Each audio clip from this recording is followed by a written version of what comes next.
The world was like a black whirlpool of nothingness, but when the goddess granted her light, continents were formed and the 9 races were created. Among them, the Dragonborn, the Elves, the Oni, Dwarves, Demons, Dark Elves, Centaurs, Beastfolk, and finally, humans. In a peaceful village, a young boy bids farewell to his family to begin his journey far from home, chasing the dream of becoming a great adventurer and giving his relatives a better life. Upon arriving in the city, the boy had his first shock of reality, for in that place everyone lived in a rush and without patience unlike him. Soon after, when presenting himself at the local adventurers guild, the young boy introduces himself as Light in order to register. For that, the clerk asks what his gift is, and he reveals unlimited gacha. When he presses the gacha button, a card comes out, and Light can summon the item described on it. For example, he summons a fork. Although the object appears completely bent, to avoid embarrassment, the boy tries twice more with a card of an apple and another of bread. But the fruit came out spoiled and the bread was moldy. The poor boy tries to argue that his gift is usually better than that. But not very convinced, the receptionist gives him a guild identification of Class F. Since he has no other choice, Light accepts it willingly and asks about available jobs. The woman points to a board where the easiest tasks are listed. But considering that the illiteracy rate in that region was very high, Light was also a victim of it. He couldn't read. After confirming this with the boy, the woman points out a few jobs he could do. Very basic manual tasks like collecting wood and transporting goods. Thus, even though they were low-paying jobs, Light rolled up his sleeves and worked hard, giving his all to do the best he could. His reward came at night when, exhausted, the young man collected his payment, a small pouch with coins of little value, which showed that even after working the whole day, he might not even be able to feed himself properly with what he had earned. To make matters worse, a group of beastfolk decided to pick on the poor boy, knocking him to the ground and stealing his money. As if that weren't enough, even though people had witnessed what happened, they acted indifferently, even telling him to get out of the way, as if he were nothing more than garbage thrown in the street. However, not everyone seemed so bad. To the boy's surprise, beside that group, a beautiful elf stepped forward and reached out her hand to the human. She even knelt on the ground and gave him a hug, something he never imagined he would experience one day. An elf dirtying her knees to show affection for him. Light thought he was dreaming, but the woman assured him that it was very real. Her group was called the Concord of Tribes, and each member represented one of the 9 races born from the goddess's light. The beastman was Garu.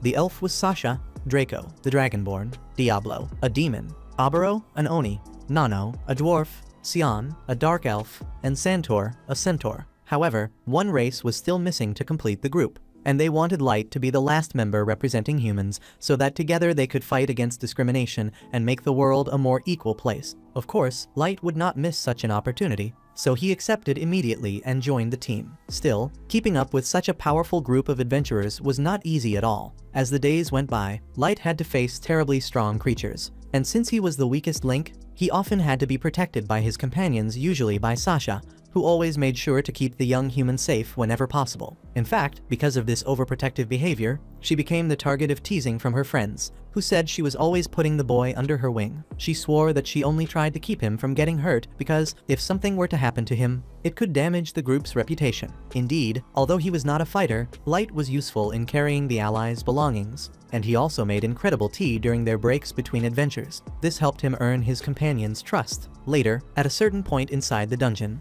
the leader, Draco, asked everyone to stop walking, for according to him that place was perfect for what they were about to do, since it was practically a dead end. The atmosphere grew heavy, and tension could be seen on the face of every member of the group except for Light, who, innocent as he was, thought it was just a rest stop and began setting things up to prepare tea. However, Draco revealed the real reason they were there. The young human was being expelled from the group. Light could not believe what he was hearing and couldn't understand the reason for such a sudden decision, since everyone seemed to like him and he had always done his job properly. Even Sasha, who had always shown affection toward him, now acted with deep contempt, impatient with the boy's inability to grasp why this was happening. In any case, it was the opinion shared by all.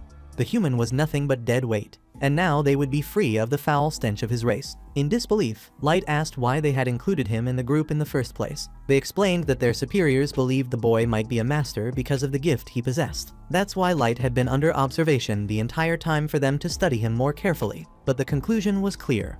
Light had the normal status of a human, meaning he was not a master. That made him immediately useless to the Concord of Tribes. And, on that note, Sasha even celebrated, since her mission was to continue the bloodline of the master. And fortunately, she would not have to marry an inferior race like the humans. Anyway, the adventurers' superiors ordered that the boy be killed, and that's why they brought him to this alley, where they could take his life without raising suspicion. To carry out the order, the Beastman, Garou, showed his steel claws, which would be used to shatter the innocent target. With a strike directly to Light's face, blood began to flow, and with that, the boy was certain they really were going to kill him here and now. The human's survival instinct, of course, made him run desperately for his life. Then Sasha shot an arrow that pierced his leg badly, cutting short his attempt to escape and leaving the boy completely surrendered to death. Not giving up, Light crawled across the ground as Garou approached. Every second, as he cried, the child screamed that he didn't want to die. But this show of vulnerability only increased the Beastman's desire to finish him off.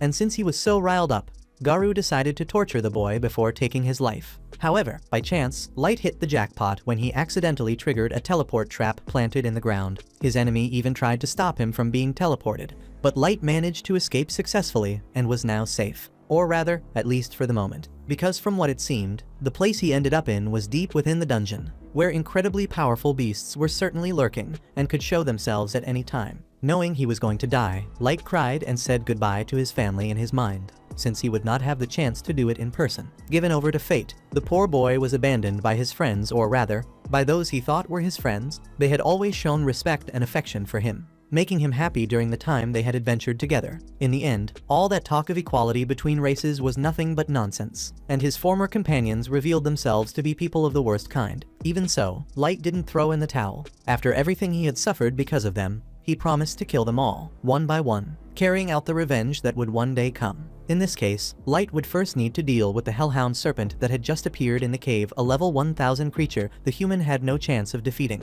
Now, even though he was infinitely weaker than the monster in every way, the boy couldn't simply be devoured without at least putting up some kind of resistance. With no weapon in hand, all Light had was his much criticized gift, Unlimited Gacha. From that moment on, all his hopes had to be placed on this ability, and whatever the goddess willed would happen. So he pressed the button on the item and released a card. Then, a woman was summoned and, swearing to protect her master, she annihilated the Hellhound Serpent with unbelievable ease. Wearing her maid outfit after resolving the situation, the woman apologized for not preventing the boy's injuries, but in any case, she was able to heal every single wound he had suffered, even the arrow to his leg, simply by placing her hand near his body and releasing a faint green energy. Always speaking with strange formality, full of difficult words, the maid asked if her master could reveal his name. When she learned it, she began calling the child Lord Light. In turn, she promised to serve the boy under any circumstance, even if she had to sacrifice her own life. Swearing eternal and unconditional loyalty, the mysterious figure introduced herself as May, the ever-seeking maid, an extremely rare level 9999 card that had been summoned through Light's ability, Unlimited Gacha. Then, May used her appraisal technique to analyze the young boy's status. What she saw were several layers of protection and a potential she already knew her master possessed,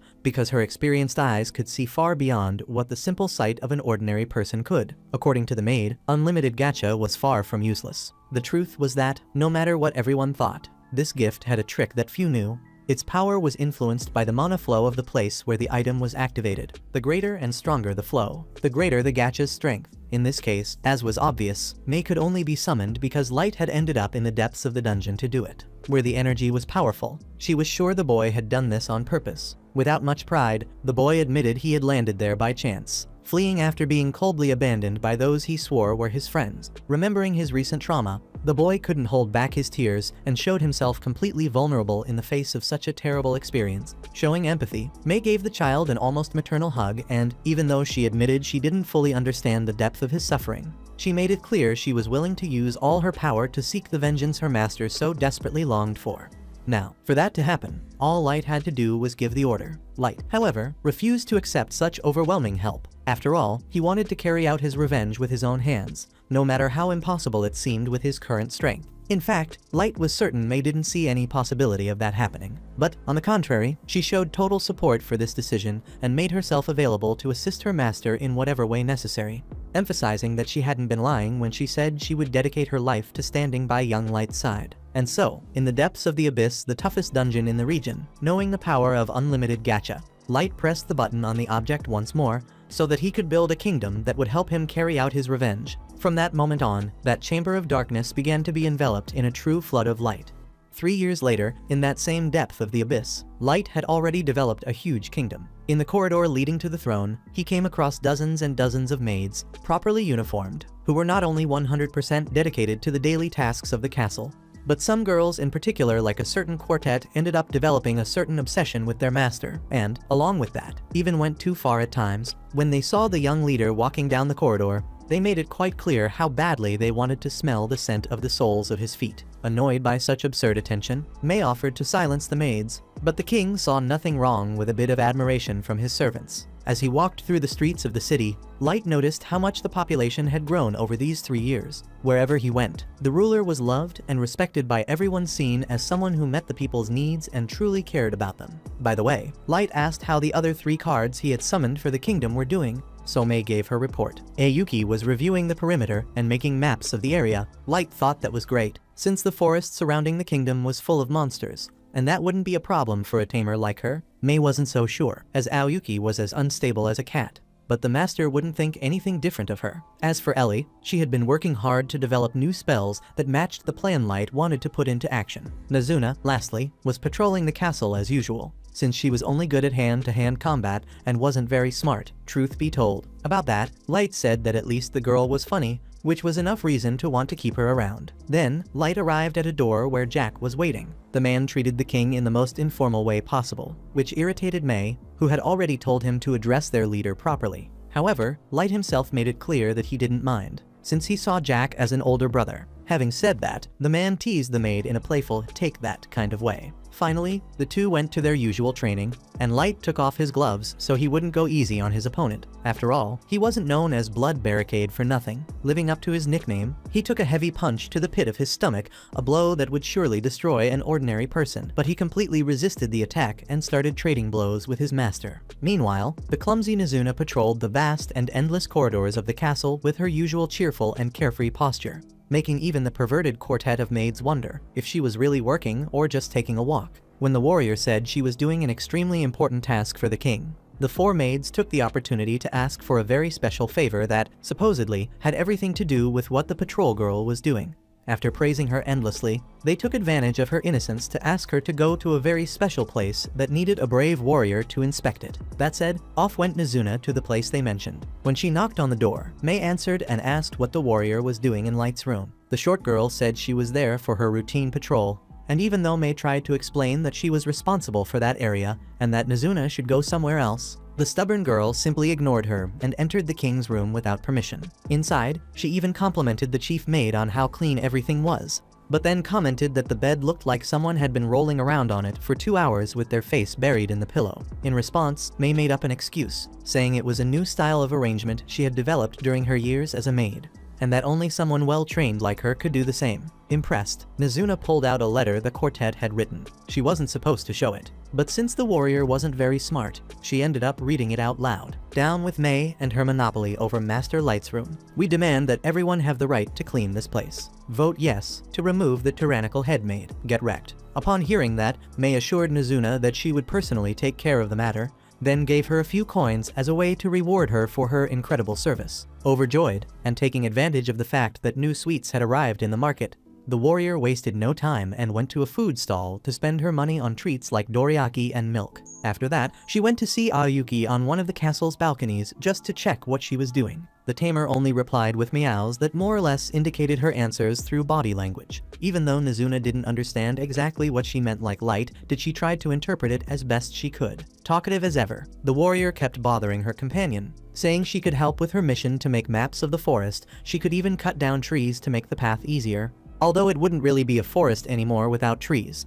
She also said that if the tamer had come across any huge, dangerous monster and didn't know how to deal with it, Nazuna could have easily taken care of it herself. After all, even though she was summoned after Ayumi, she saw herself as an older sister who could handle anything. Fed up, the tamer replied that she hadn't found any monsters and had just come to return the part of the map she'd already drawn. Giving her companion a few pats on the back harder than necessary, Nazuna said she should have just said that from the start, then said goodbye and went back to her patrol. That means she went all the way to the throne room and let out an ear-piercing scream just to make sure no one was around. That way, she could finally drop her professional facade and fangirl over the master's throne with her unstoppable desire to be near him in person. But since that wasn't possible, she settled for rubbing herself against the king's seat like there was no tomorrow. By the way, in the middle of all that uncontrollable excitement, she ends up snapping the wing off a little angel statue that was part of the throne's decoration. When she realizes what she's done, she hurriedly sticks the thing back in place as best as she can, then bolts out of the room like a kid caught doing something bad. Meanwhile, Jack finishes the day's training and invites the leader to take a bath to refresh both mind and body. Once there, the instructor praises his apprentice, telling him he surpassed the level of anyone living in this kingdom, even most of those who dwell on the surface. Most of them, that is, not all. Light knows that very well, and he's eager to keep training to finally put his revenge into motion because his former teammates are all up there on the surface. In the meantime, after the mess they made Nazuna go through, the maid quartet is summoned by Mei for proper punishment. They pretend not to know why they're all there, so the head maid reads aloud every single word from the letter they wrote and forced Nazuna to say. The four of them grumble that they should have never let that airhead handle something so important, but now it's too late. The chief demands an explanation, but none of them can justify it, especially after the offensive words that were aimed at Mei herself. On top of that, the head maid finds it shameful that they were too cowardly to say those things themselves, forcing someone else to do it. So, as punishment, they'll have to clean the entire corridor leading to the throne room alone, and by hand. The punished girls protest, calling it absurd and impossible task. But as Mei says, one step at a time, just like when you reach level 500. With that, she informs them that she'll be heading on a mission to the surface by order of Master Light, and she expects everyone to behave and work properly while she's away. Back at the market, Nazuna has her face pressed against a shop window, mesmerized by a wicked-looking gauntlet with built-in blades. Ellie shows up and asks if the warrior is searching for sweets, and Nazuna takes the chance to ask why the mage isn't out inspecting something like she was supposed to. The mage replies that, obviously, things were so peaceful, she even got some free time, otherwise she wouldn't be there. Then she adds, calling Nazuna a dimwit. Annoyed, the warrior fires back that she's not a dimwit after all, she's just learned her multiplication tables. Ellie sighs and comments that there truly are no limits to the swordswoman's stupidity. That's when the argument starts, and the sorceress plays her trump card. She spent an entire day with Master Light recently, they even had tea together.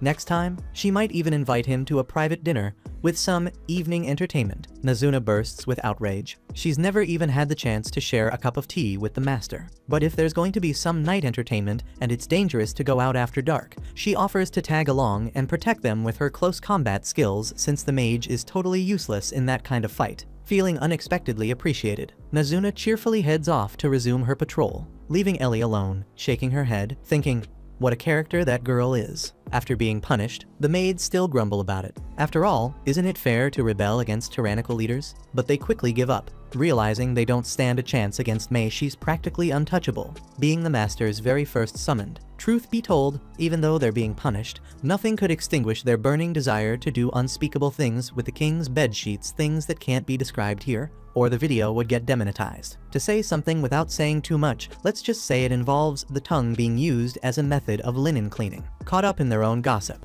the four of them start venting again about their chief. She's always buried in work, but never lets anyone else clean Light's room. Totally unfair. And, of course, they're insanely jealous that Mei was the first one summoned and got to spend 3 whole months alone with the master before the second letter was ever called. In their minds, deep within the shadowy dungeons, the first maid had every opportunity to get cozy with the boy, and even imagining that scene makes the quartet tear their hair out in frustration. In a desperate move, they decide to turn their hatred into a curse against the head maid, so they start chanting the word die over and over again. Just then, passing by on her way to the surface mission, Mei hearing those very words being aimed at her walks right into the room, in the flesh, demanding to know what the hell is going on. With nowhere to run, the 4 troublemakers scramble to flatter her, insisting they're 100% focused on following her orders and that their loyalty is as strong as a dog's devotion. But Mei just repeats the word die 3 times, the same evil chant they'd been using to curse her. Not that she owed them an explanation, but during those 3 months she spent alone with Light, all he ever did was study books. There was 0 time for the perverted acts the girls had been fantasizing about all this time.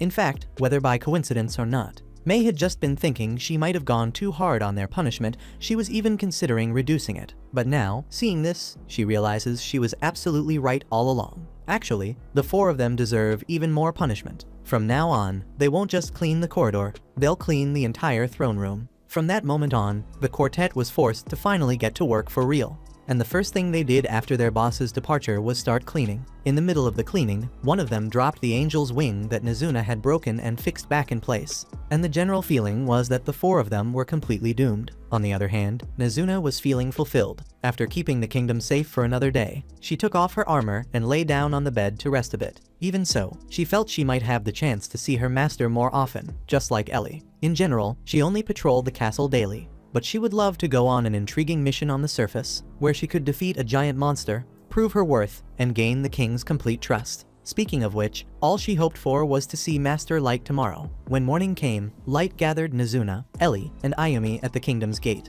As always, the mage and the warrior were fighting, until Nezuna stopped everything she was doing to celebrate the king's arrival, since she had wished to see him before going to sleep. Ellie replied that His Majesty would never stop his duties to meet a brainless girl like Nezuna, while Ayumi rubbed herself against the leader like a cat. Not knowing how else to deal with the tamer, Light patted the girl's head, which caused some jealousy between the two quarrelers. Setting that aside, a hellhound suddenly appeared in the abyss, and Light felt an uncontrollable shiver because of the trauma he had suffered 3 years ago with that same creature. In any case, he was not alone. At the slightest sign of danger that the master was in, the three summoned cards changed their lazy attitude to a focused and frightening expression. Together, the three of them promised to pulverize the monster without the slightest remorse for presenting a threat to their master. The aura of that trio was so oppressive that the hellhound turned into a stray street dog. It lowered its tail, its snout, and lay down on the ground to formally show submission. Because of that, curiously, despite his trauma, Light felt pity for the creature, and even approached to gently pat its snout. Ellie asked the reason for the meeting, so the leader informed them that he had received a message from May saying that the prey had taken the bait. Therefore, it was time to put the plan into action. After 3 long years, Light counted on all his companions to begin his revenge. Meanwhile, in Akray, the city of wolves, within the Federation of Beastmen, Garou walked through the streets and was recognized by the people as a sort of popular leader. Of course, Garou loves flattery. He never turns down a bit of bootlicking. As the crowd bows before the wolf, he spots a human child digging through the trash. Without a second thought, he throws the kid to the ground, spits in his face, and growls for him to stay away. Later, Garou heads to a tavern with his pack of brown-nosing subordinates, each one acting as if their leader were some kind of god on earth. One of them makes a point of saying that the wolf rose from a slum orphan to become the chief of all wolf men, and the others chime in that they wish they could be just like him. To reach that level, Garou teaches, you must learn to use your beastly instincts in the best way possible. His underlings are convinced that no one in the world has the same talent as their boss. Garou adds that the secret lies in sniffing out the best jobs and knowing how to tell them apart from the bad ones. One of the thugs brings up that job from 3 years ago, the one with the Concord of Tribes, but Garou waves it off, saying he can't reveal anything about that mission. It's a national secret, or so he claims. Inside, though, the wolf loves to recall how sweet that mission was, how he got to toy with that human brat suspected of being a master. They never heard from the kid again after he vanished into that teleportation trap, but Garou is certain the boy never survived, wherever he ended up. Still, there are other masters left to hunt. For now, though, Garou prefers not to dig through the trash. He'll let the mutts sleep for a while. So, he calls for another drink, but the one who appears before him is May. In the next scene, Garou is seen leading the woman deep into a cavern, accompanied by a handful of his men. She looks exhausted, and he reflects on how it took him an entire month to bring her there. Back on the day they met at the tavern, May recognized Garou as a member of the Concord of Tribes. She introduced herself as a servant who had sworn loyalty to Lord Light. Garou's eyes widened at that name. The maid explained that she had been researching her master's origins for some time and had discovered that Light carried noble blood. Garou was sure it was a lie, yet the woman said she couldn't reveal more. Even so, Garou couldn't help thinking that the higher-ups should have investigated that kid more thoroughly, because even if it was a lie, it could also be true. Still, he kept insisting it was nonsense. May then said she had traveled the entire world searching for Lord Light's past, and had recently learned that he joined a group of adventurers. That's why she begged Garou to take her to the last place where Light was seen alive, and as a reward, she revealed 3 gold bars that left every beast man around speechless. Garou considered the situation.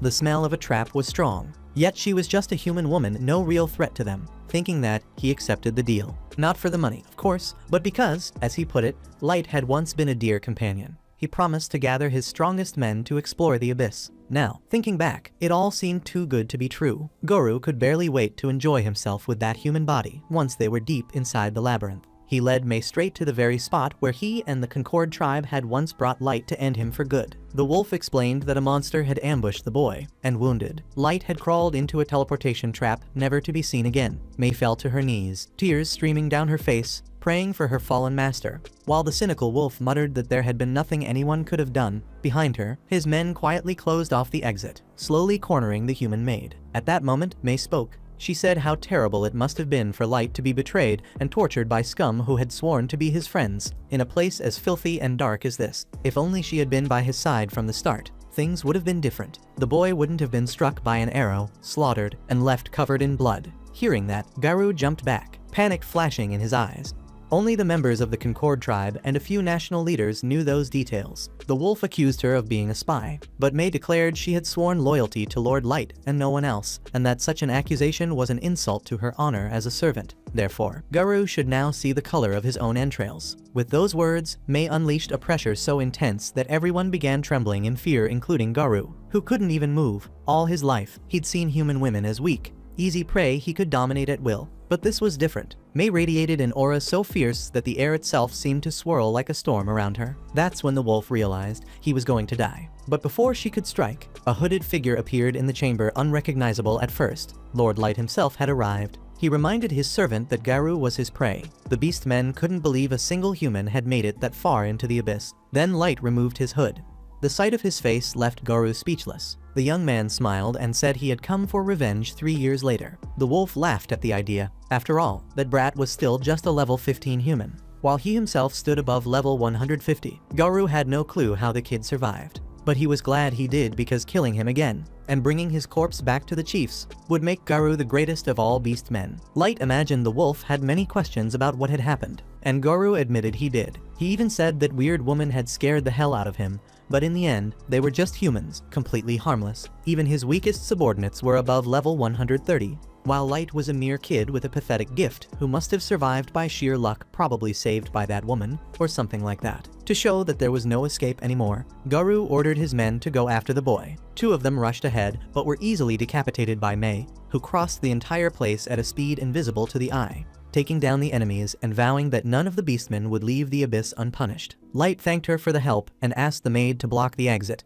and she promised that not a single soul would leave that place alive. Garou's subordinates were shocked by their comrades' deaths, but Garou told them to keep their eyes open, since it had been just a lucky surprise attack. Still, he claimed their group would never lose to an inferior race. Light commented that the wolf really hadn't changed that way of thinking, and asked if Garou had ever considered that maybe his race was actually the weakest there, showing his level status of 158. The wolf said that was ridiculous, since humans were creatures of low strength and mana. Light replied that every race has a level limit, and that's the main reason why humans have always suffered discrimination. Garou told the kid to stop that talk. After all, they were simply born better than humans. But Light asked, if that's so, then why were the only heads on the ground those of beastmen? That provocation intensified the enemy's anger, and their movements showed that another attack could happen at any moment. And that's exactly what happened. They all attacked Light at once, who calmly responded by striking each one of them with his staff. After being hit so hard, Garou was thrown back and lost his breath. As Light approached, the wolf still couldn't believe that a mere human was capable of doing all that. With difficulty, he stood up and refused to be humiliated that way.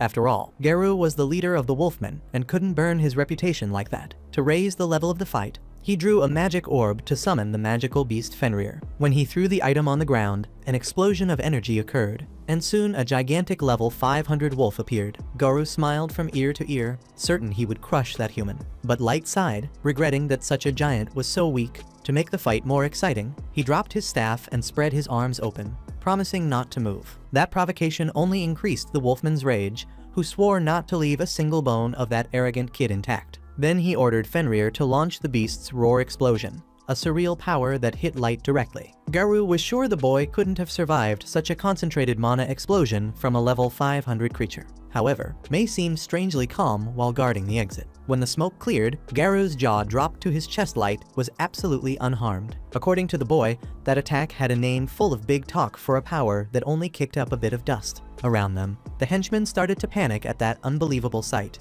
While the human announced it was his turn now, he added that it was a shame they called that mutt Fenrir, and then drew a card that would show his opponents the true primal wolf god. an ultra-rare being of level 9000. Without delay, Light ordered Fenrir to take down the Mutt, and with a single icy breath, he froze the beast summoned by Garou. Seconds later, the ice shattered into several pieces, each carrying a different part of the creature's body. From that moment on, all traces of arrogance disappeared from Garou's face after all. His level 500 monster had been defeated with just one breath. Light said that even he could have finished off that beast. But since he didn't want to stay just on words, he decided to show his level in practice. So, when his human status level 9,999 was revealed, Garou trembled in fear at what his eyes refused to believe. The beastman couldn't understand how that was possible, since, theoretically, the level limit for humans was only 100. On top of that, Garou pointed out that Light should have grown in those 3 years that had passed. Then the boy explained he stopped growing because he used the Bracelet of Youth.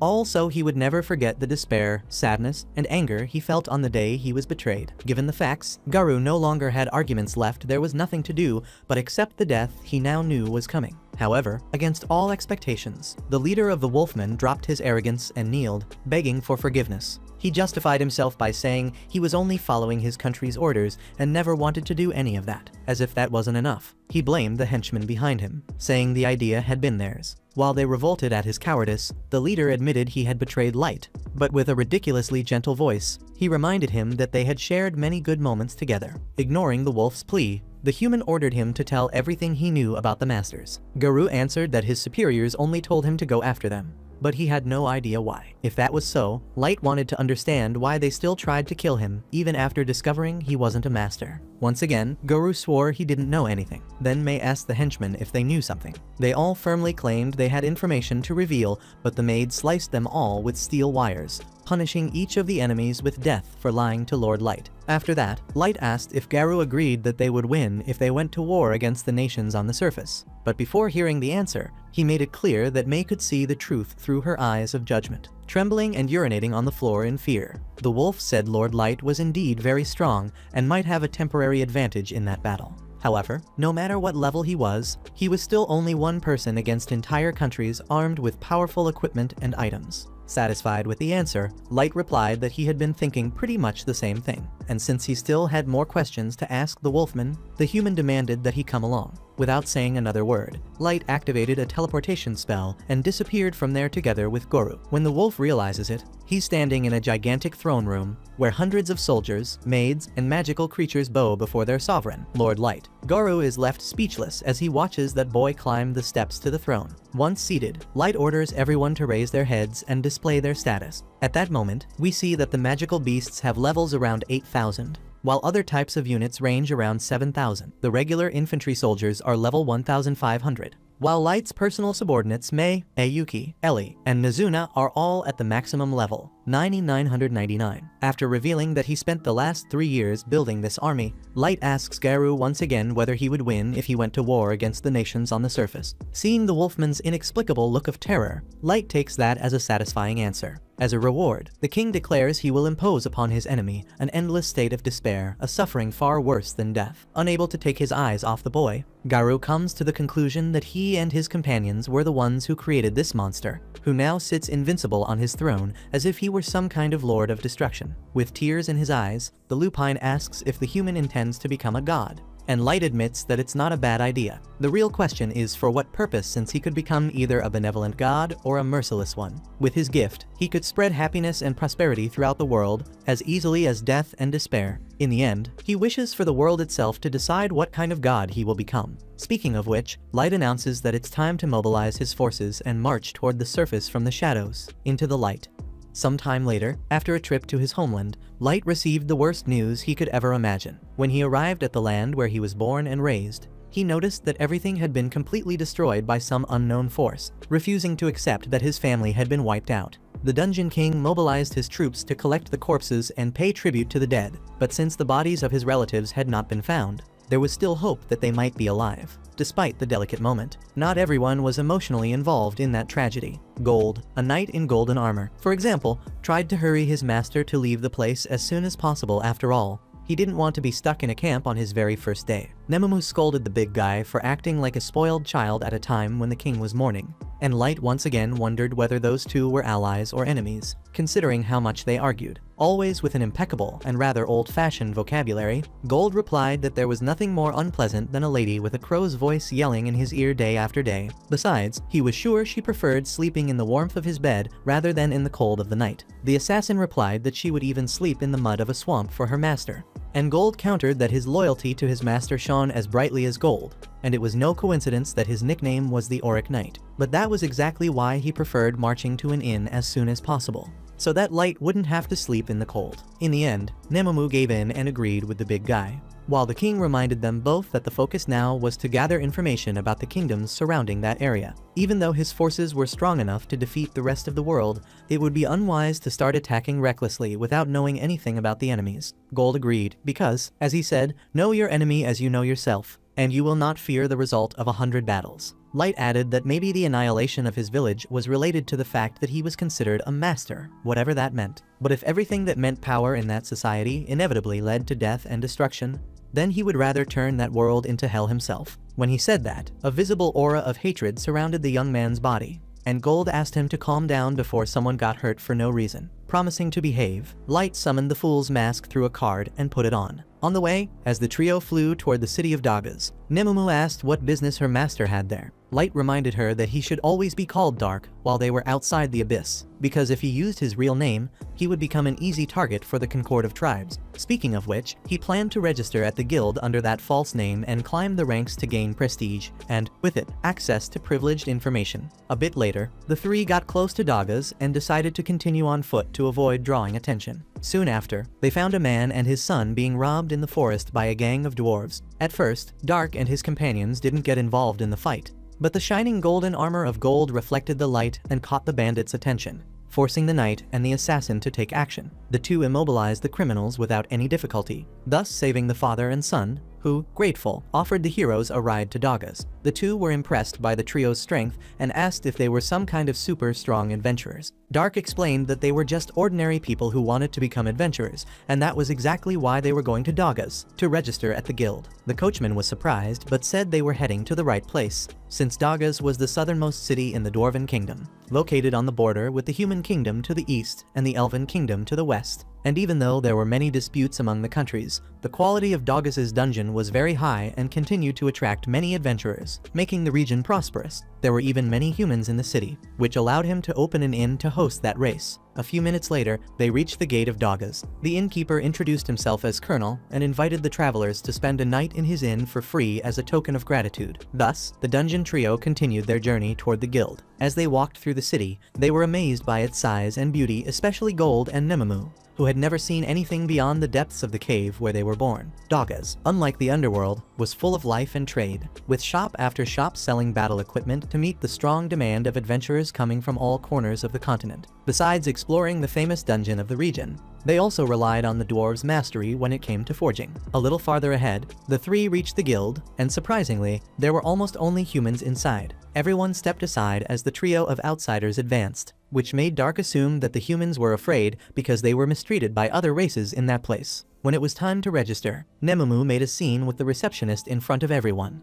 arguing that Lord Dark could never humiliate himself by registering as a rank F adventurer, even though every beginner was required to start at that level. In her opinion, her master should not only be rank SS, he deserved a level made just for him, like SSS or something like that. Embarrassed by his servant's behavior, Dark himself apologized for her attitude and gladly accepted the rank given to him. After realizing her mistake, already outside, Nemomu apologized in every way possible for the way she had acted in the guild. Later, the new adventurers of Dagas went to Colonel's Inn, and Lord Dark asked to rent the entire upper floor of the hotel for a full month, as long as no employee went upstairs during that period. That said, the man places a bag full of gold coins on the counter, making the eyes of the shop owner shine, who had only expected to grant a free night to his saviors, but ended up hitting his entire monthly goal in a single stroke. With the deal closed, the King of the Underworld summons cards that grant total silence to his allies, as well as prevent their detection, which reassures the group for a safer stay, far from trouble. In turn, Nemomu asks if it wouldn't be right for the master to simply send his subordinates to carry out the missions instead of participating personally,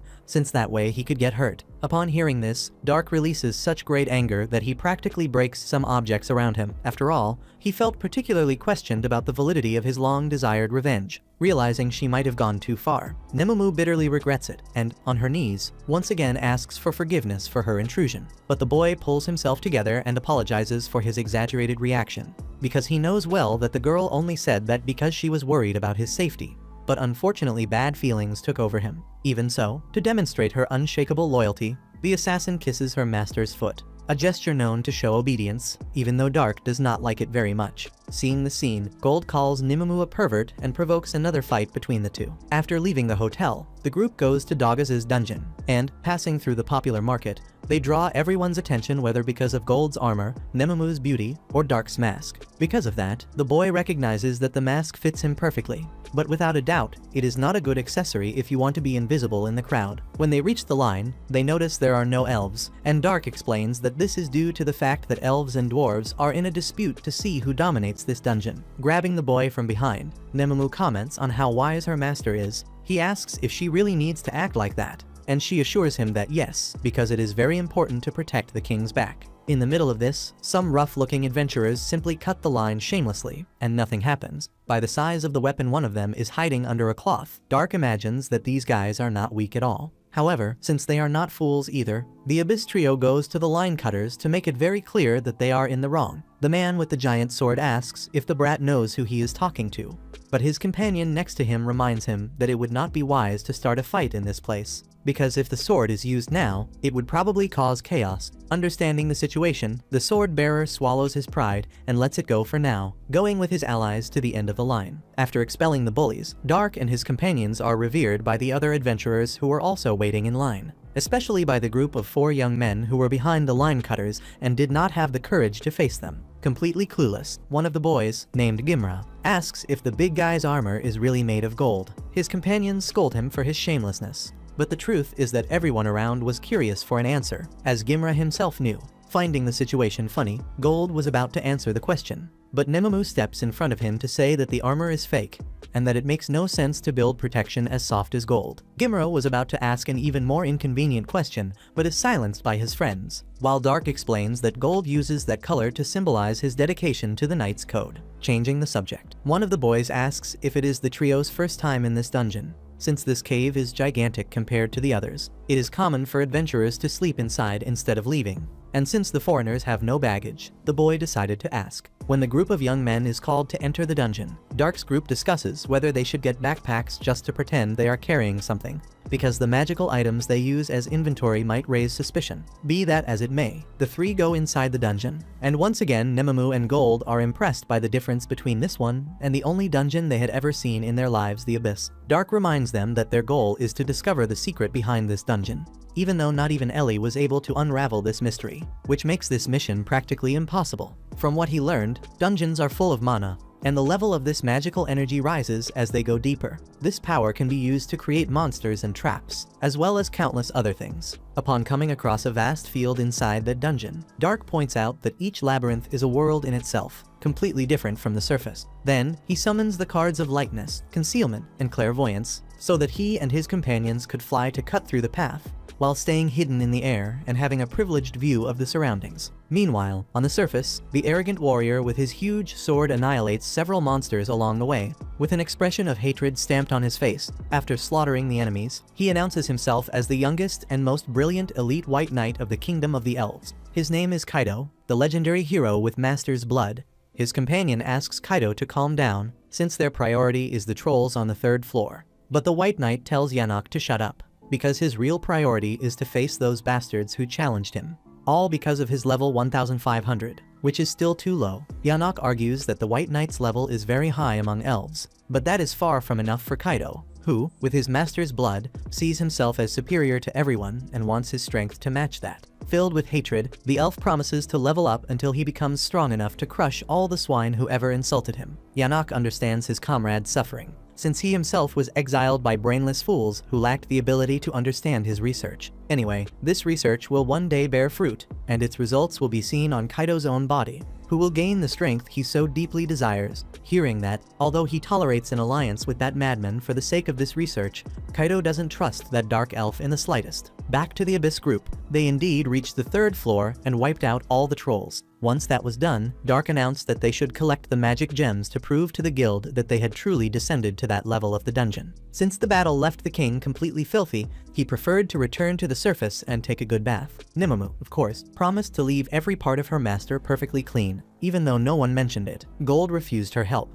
claiming that his armor was as beautiful and shiny as always. Without delay, the trio returned to the first floor with Dark's strength leading the team. As they flew through the skies of that magical cavern, the sunset was so beautiful that Gold wished he could keep flying forever. Suddenly, the Abyss warriors noticed the presence of the same group of youngsters they had met earlier in the line for the dungeon, now in danger. Facing a small horde of goblins, 3 of them held the front line with melee weapons, while the last one supported with magic. After defeating their opponents, they were startled by the sudden appearance of Dark, Gold, and Nimemu. Dark, with his staff impaled into the body of a snake, said it was important to always stay focused on the enemy during a fight, but they should never leave their rear unguarded. Even if a snake bite like that wouldn't kill them, it could still paralyze them for a short while, which could be fatal in a place like this. The leader of the quartet recognized that Mia had been in danger in that situation, putting the whole team at risk. Because of that, he humbly thanked Dark for the advice. In the midst of all this, a pack of great bush wolves appeared, somehow wandering into this part of the dungeon instead of the depths of the forest, where they actually belonged. However, the pack wasn't attacking the humans. They were fleeing from something greater that was tearing through the trees in its path. And finally, before Dark and the others, appeared a huge quad-blade mantis, a gigantic praying mantis with a disturbing appearance. The rookie leader doesn't understand how this could be happening, since that species was supposed to have been exterminated 10 years ago. He tells Mia to attack with magic to throw the mantis off balance and buy them time to escape. But since the kids want to run away, Black asks to hunt the creature with his group. Gold says that a hit from that thing must really hurt, and Nimemu guesses it must be around level 500. The boys' leader thinks fighting that thing is a death sentence and that the only way out is to get away as fast as possible. But Gold charges at the insect and starts a duel against it. After realizing it wouldn't be easy to get close to the enemy in melee, Dark casts fire arrows to attack from a distance, but the quad-blade mantis reflects the flames back at the caster, almost causing serious damage. The rookie quartet is sure this is the end, so the leader asks Mia to use another spell. But the girl is completely amazed that the hooded sorcerer can cast attack magic without chanting, and she can't understand how no one else seems to care about it. Her companion doesn't know what that means, but he knows they need to react quickly. Laughing at the situation, Gold promises to teach the boys how a knight should wield his weapons on the battlefield, which basically means attacking with the sword and defending with the shield. For example, when attacked, the Golden Knight raises his shield and completely breaks the mantis's claw. Then, teaching the boys step by step how to succeed, he explains that after destabilizing the opponent, you must strike with your sword at the right moment, since battles are always about technique and creativity. Dark follows up with more fire arrows. The mantis reflects them again, but this time they recalculate their trajectory and hit the insect's back, taking full control of the projectiles. The mage is able to manipulate the fight as he pleases. Mia is stunned that this guy can control 30 fire arrows at once, while Dark destroys the mantis's other claw and decides to finish the fight once and for all. However, realizing it's about to die, the insect itself turns around and tries to flee as fast as it can. Dark acknowledges the monster's intelligence in trying to escape, but today isn't its lucky day. With a wall of fire card, the gacha player raises a barrier that blocks its escape, leaving Mia even more impressed by what she's seeing. The quad-blade mantis spreads its wings to fly away, so Nimemu leaps into action with a huge jump. As she approaches the target, she strikes a blow that shatters the mantis into pieces. The assassin strikes a victory pose to receive applause from the group, but Gold complains that she ruined the best parts of the monster, and now they can't sell it anymore, driving the woman into despair, while Dark forgives his subordinate.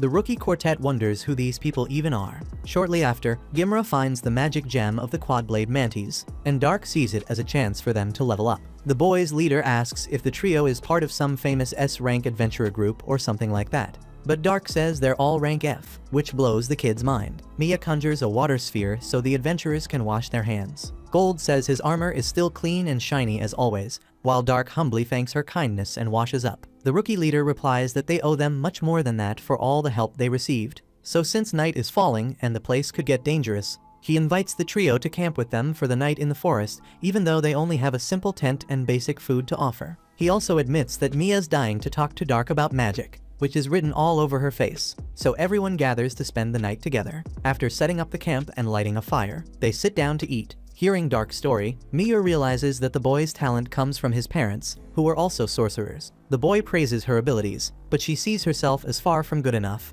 since she can't cast spells without chanting much less tactical class ones. Her brother admits he's confused, since he doesn't understand why that's so important. So she explains impatiently that there are 3 classes of spells. Combat spells, such as Fire Arrow and Ice Blade, are effective against a single target, while tactical spells are useful for hitting a much larger area. Finally, strategic spells are powerful enough to cause a global impact like tsunamis, earthquakes, and meteors, but they require a whole group of mages accumulating mana and reciting chants to cast them. For draconids, elves, dark elves, and demons, casting advanced spells is easy but not for humans. Even so, this guy Dark goes against everything that's ever been said and simply does what no other human has ever been able to do before, which certainly makes him not just epic, but legendary. Gold and Nemamu completely agree, while the boy looks visibly embarrassed. Likewise, the girl's brother forces a nervous smile and asks her to tone it down a bit. He admits he doesn't know much about spells, but he can confidently say that Lord Dark is a good person. He also points out that Mia is talented enough to earn a recommendation to the Magic Academy of the Duchy, and that she'll surely be able to cast tactical class spells one day. Dark remembers that the Duchy is the nation created by all races. The Principality of the Nine and Gold guesses that the girl must be incredibly gifted to have been invited to the most prestigious magic academy in the world. Her brother explains that they lost their parents during an epidemic, so she never had the means to attend, and that's why they formed an adventure group with their childhood friends Gimra and Wordy to make a living. Despite everything, the team's goal is to earn enough money by exploring dungeons to fund Mia's admission to the Magic Academy of the Duchy. Mia feels honored to have such valuable friends by her side, but she asks them not to do anything crazy just to help her with that. Dark observes the beautiful relationship between the siblings, which reminds him of his own little sister. With that in mind, he points out that the group will be able to achieve their goals, especially after seeing how talented Mia is. Embarrassed, the girl thanks him for the compliment, while her brother asks what made the trio want to become adventurers. With his head down, Dark says that his parents died in a fire. Nemamu adds that this incident left Lord Dark with terrible burns, and now they need to find a potion strong enough to heal those wounds, while Gold completes by saying that they owe a lot to that boy's parents, and that's why they are traveling with him. Inconvenient and impulsive as always, Gimra asks if Gold and Nemamu are some kind of item, or if they are a couple. The assassin replies that she would never go out with a yellow can, and the knight says that he's only interested in mature maidens who can recognize his golden aura. Since the girl is single, Gimra invites her out, but the woman says that her heart belongs exclusively to Lord Dark. Meanwhile, even in the middle of the night, Kaido keeps active and takes down a gigantic ogre in the forest. Yanok praises his companion's victory, but Kaido believes that his sword, Grandius, is a legendary weapon of prestige, meaning it shouldn't be wasted on vermin like that. Yanok insists that collecting some parts of these monsters is important for his research, because that way he'll one day be able to surpass the growth limit imposed on each race. The next step is to obtain the primary material for the research, humans. About that, Kaido can't wait to begin the hunt. Days later, the guild receptionist is delighted with the amount of gems Dark brought, and the woman's excitement was such that it drew the attention of all the adventurers, who started whispering about that extraordinary feat mainly because rumors had already spread that they were the group responsible for defeating a quad-voice mantis, which earned them the nickname Black Motley. Nemamu explains that that's why she had said Lord Dark deserved an S rank right from the start. Ignoring the woman, the receptionist promises a premium meal for the mage while he waits for the sale to be completed. After they leave the guild, Gold jokes that that little bird must be singing a sweeter melody after today, while Nemamu remains angry because no one gives her master the recognition he deserves. As they walk through the streets, the three are recognized as the ones responsible for killing a quad-voice mantis, to the point that 2 men approach them to ask if they really are the Black Motley, since that's how everyone is calling them. Nemamu steps in front of her master and asks what the strangers want with him, but the men promise they don't want any trouble and introduce themselves as Suvalin and Gilbert. Suvalin explains that, from what he's heard, Dark and his companions killed a mantis and managed to reach the 5th floor of the dungeon. Gilbert says that's an exaggeration, since it took the 2 of them years to not even get close to that. So Nemamu brings her knife close to the man's neck and asks if he's calling Lord Dark a liar. While he tries to explain, Gold wants to know what they want. Suvalin says they're just trying to be nice, and that many humans in the city have greatly admired the Black Motley, since their feat proves that humans can compete with other races. In fact, it would be great if Dark and his companions could teach a lesson to those who think otherwise and put them in their proper place. In the middle of this, the rest of the men's group calls them for an activity, so Suvalin and Gilbert leave. After hearing those guys' words, people from other races comment among themselves about how humans always say the stupidest things. and that this talk about having defeated a quad voice mantis is probably pure lies, since it's easier for Palmeiras to win a world championship than for a human to cast a tactical spell without an incantation. Not really caring about that widespread gossip, Dark and his companions fly toward the Dagger Dungeon in search of the 5th floor, but on the way they meet the boys' group, so they land to talk with them, since it's been a few days since they last spoke. According to their leader, it's a great time for them to show up, since Mia has something to deliver. Full of embarrassment, as a way of thanking them for everything, the mage gives Dark an ointment for burns that she learned to make from her grandmother before she passed away. It's not something that will make the scars disappear, but it will certainly help with the pain. In return, the boy draws a card from which he conjures a bracelet to give to the girl, which makes her just as grateful as he is. At night, flying toward their destination, Nemomo asks if it was really a good idea for her master to give Mia an ultra-rare wish bracelet, since it doesn't seem like a fair trade for a bit of ointment. About that, Dark thinks the accessory looked great on the girl. Gold points out that that item can grant small miracles if the user's wish is strong enough, and believes his master chose that bracelet carefully for the girl, which is the attitude of a true gentleman. Because of that, he teases Nemomo, saying she should be less materialistic and more spiritual. When they arrive at the 5th floor of the dungeon, Dark sends his 2 companions to hunt the Yetis they need, then activates a teleportation card to return to the Abyss Throne Room, where he is happily welcomed by his elite warriors. Later, while being served tea by May, the master is asked how things are going, and he replies that it has been great being an adventurer for a change of pace, to make some friends and see more of the world. He asks if there's any news regarding the revenge plan, and Ellie assures him that everything will be in order soon. Satisfied with the mage, the master praises her and also keeps May in charge of the Abyss during his absence, when he says that Aoyuki must continue scouting the ancient forest. Nazuna excitedly asks what she should do. Knowing that she's too clumsy to deal with complex plans, the boss only asks her to keep everyone safe in the meantime. Once everything is ready, Dark can hardly wait to enjoy the miserable face of Sasha. At night, in the Dungeon of Daggers, while the other companions sleep, Suvalin and Gilbert find it strange that the 3rd floor is so bright, since it's usually covered in mist. Changing the subject, Suvalin asks what his partner thinks about the Black Motley, knowing that the masked man, according to rumors, defeated the Quadrifois Mantis with tactical magic without using any incantation. If that's true, Gilbert believes that Magician might be a legendary knight or an ancient hero reincarnated. Suvalin really hopes that's the case, since humans need a champion to raise the morale of their race, as they are deeply despised by society. Having said that, he leaves to take a leak. When he returns, the man finds Gilbert's head cut off on the ground, killed by Kaido the elf with the enormous sword, who also slaughtered the rest of the group. With each moment, the elf despised humans as if they were insects not even worth the time it takes to kill them, since they were in a swamp, such a wet and sticky terrain. Suvalin thinks his friends should have heard the enemy's arrival. But the strangest thing is that Gilbert's head was taken off without any sign of struggle, which makes him believe that the elf must have used some kind of special magic to provoke an uncontrolled reaction from the human. Kaido stomps on Gilbert's head several times, but given the situation, Suvalin realizes that this enemy is far too much for him. So he plans to escape and report what happened to the Adventurers Guild. With that in mind, he throws a smoke bomb and runs, trusting the advantage of not being seen in a territory he knows like the palm of his hand. However, to his surprise, the man is hit by something and falls to the ground with a wound on his forehead. When he looks back, he sees Kaido floating on a magic platform, while Yanok suddenly appears and strikes his back with his staff, knocking him out. Yanok points out how cowardly that human was for running away after seeing his friends dead, and also complains that Kaido killed all of them except one, which is far from enough for their research. Since every experiment can only be completed through countless failures, in other words, he will need many more people. Kaido promises to be more careful next time, but warns in advance that he will exterminate any human who dares to raise a sword against him. Excited about the future, Yanok is eager to show humans the only role that worms like them can play in the great theater of life.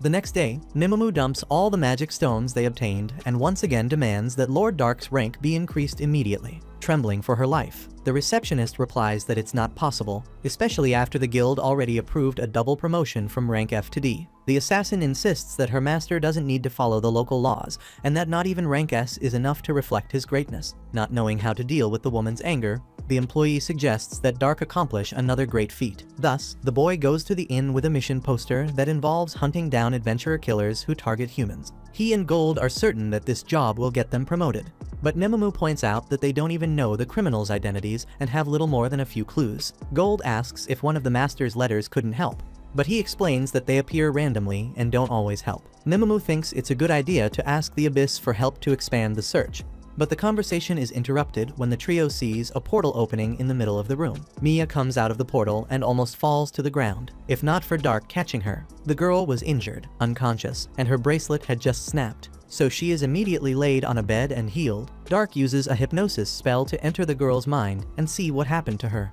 One day, while Mia and her companions were camping in the forest, another group approached them to warn about adventurer hunters who target humans and seem to be extremely strong. Because of that, the group was leaving right away and recommended that the kids do the same. Faced with the situation, Mia's brother decided to leave. Quickly, they packed their things to depart, but everyone was already too tired from the earlier adventure and couldn't walk as fast. Because of that, the sun set before they had covered even half the way, which ended up resulting in the worst thing that could happen. Suddenly, the group of kids was found by Kaido and Yanok, innocent. Mia thought they didn't know what was happening in the forest, so she asked her brother to warn them about the adventurer hunters in the region. Hearing that, the elves regretted not having hidden their traces better, saying that the rumor explained the absence of humans in the area, and that's exactly why they couldn't lose the opportunity to do what needed to be done with that group of brats. When Kaido drew his sword, the three boys told Mia to run while they bought some time, which obviously sounded like an insult to the ears of a level 1 in 500 white knight. Even so, Mia's brother charged at the enemy,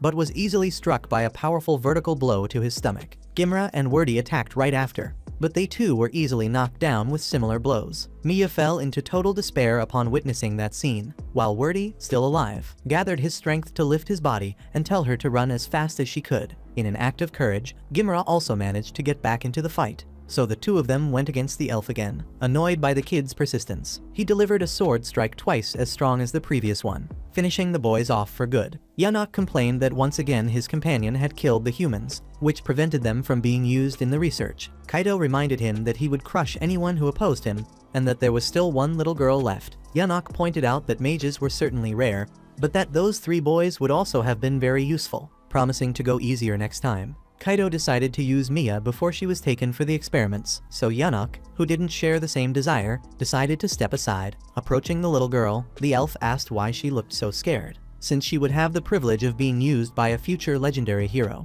In fact, he thought she should be jumping for joy. In the middle of that, Mia's brother tried to get up again and told her to run away, happy to see that one of his test subjects had survived. Yanok told his companion to capture the brat. The brave adventurer knew very well that he wouldn't survive his wounds, but at least he could use his last breath to save his sister. Once again, he told Mia to run, and this time she finally did. Kaido turned to chase the girl, but had to deal with her brother, who pushed himself to attack the elf. Yanok repeated that he wasn't supposed to kill the boy, and Kaido grumbled that it was harder than it looked. The human, for his part, said that fighting was about using your head to surprise your enemies. Remembering Gold's words, he repeated that you must block with the shield and strike with the sword, but always using your head to think. Drawing energy from deep within his soul, the boy deceived his opponent with his sword and used the shield to knock him to the ground. When he fell, Kaido couldn't believe what had just happened, and the hatred he felt for that brat reached its peak. Because of that, he unleashed an ability with his sword Grandius that pierced through the boy's torso, leaving him impaled in the middle of the field. Yanok stopped his companion from attacking the kid again and told him to go after the girl who had escaped if she revealed their identities to the guild. They were done for. Thus, Kaido reached Mia without delay by using the same Grandius ability as a board and energy beam with impressive consistency. Tired of these rats, the elf didn't want to play tag anymore, so he announced that it was time to teach that brat how to behave before a future legendary hero. Mia couldn't understand how that guy had caught up so fast, and he explained that the ability to clone his sword several times and control those copies at will was one of the powers of the legendary Phantom class weapon, the national treasure of the Elven Kingdom, Grandius. In short, he could reach any insect he wanted without the slightest difficulty. Mia, in turn, shows great courage and promises herself that she will not waste the time her friends managed to buy with their own blood. She fires ice spears, which are easily destroyed by Grandius, and when she tries to run, she is taken down by the elf, ending up with an injured leg. Kaido orders the girl to surrender to the future legendary hero, but Mia says that this guy will never be a hero, that this is a name you only give to people who are strong and kind, like Lord Dark, and that Kaido is nothing but a cowardly bully. Hearing that, Kaido remembers when he was mocked for thinking he was superior only in front of those weaker than him, and for being kicked out of the White Knights, probably because he had already reached his maximum level and still wasn't good enough. Raising the stakes, Mia even calls him a failure, and he, now overflowing with deep hatred, fires several beams in the girl's direction. As those projectiles fly toward her, Mia tries to use her last trick to tell Dark what's happening. After finding out what happened to the girl, Dark announces that it's time to leave. Meanwhile, in the forest, Yanok struggles to heal Mia's brother, since the boy is practically dead. When Kaido reappears, he asks where the girl is, and his partner confesses that he only came back because he thought the brat had returned to her friends. The scientist gets furious because someone who used to be a white knight allowed himself to be fooled by a little girl that age. Kaido then says that the brat simply disappeared, probably using some teleportation item or something like that. Given the circumstances, Yanok fears that their activity will reach the ears of the Elven Kingdom, and that they will find out Kaido stole Grandius. Kaido starts to panic at the thought that the commander of the White Knights might come after the sword. Yanok points out that this officer is level 3000, while his subordinates are around 2000, and all of them possess weapons as powerful as Grandius. Kaido begins to lose his mind at the possibility of being hunted by those guys, but the scientist tries to calm him down, saying the research can still be completed, which will allow the former White Knight to surpass his level limit. But for that, they have to leave that place as soon as possible. At that moment, Dark appears, saying he won't allow that to happen. Kaido realizes he didn't even sense this man's approach, despite being level 1500, and he imagines what kind of level Dark must be at. While Dark closes Gimra and Wordy's eyes, Gold arrives carrying Aleo in his arms and says that the boy is still breathing. After healing the kid, Dark asks why those poor boys had to face such a cruel fate, since, in this world full of discrimination, all they did was work hard without bothering anyone to make Mia's dream come true. Dark imagines that her wish is impossible, but he thinks that maybe one day, under different circumstances, they could have been friends, and that's why he will never forgive the two elves who committed this atrocity. Yanok lies, saying the human is mistaken, because he was the one who took care of that boy while he was dying and saved his life. However, Dark says he's with the girl they were chasing, but he tells the elves to relax, since he didn't tell the guild anything. Because of that, feeling like the luckiest man in the world, Kaido bursts into laughter and fills himself with confidence, since now all he has to do is kill these opponents, and the problem will be solved and soon he will become a legendary hero. Dark asks if that hero talk is supposed to be funny, since the only reason he didn't tell the guild about the elves was so they could become his prey to make them suffer even more than they made those kids suffer, to the point they'll wish they had never been born. Speaking of which, the boy tells Gold and Nemamu not to get involved in the fight,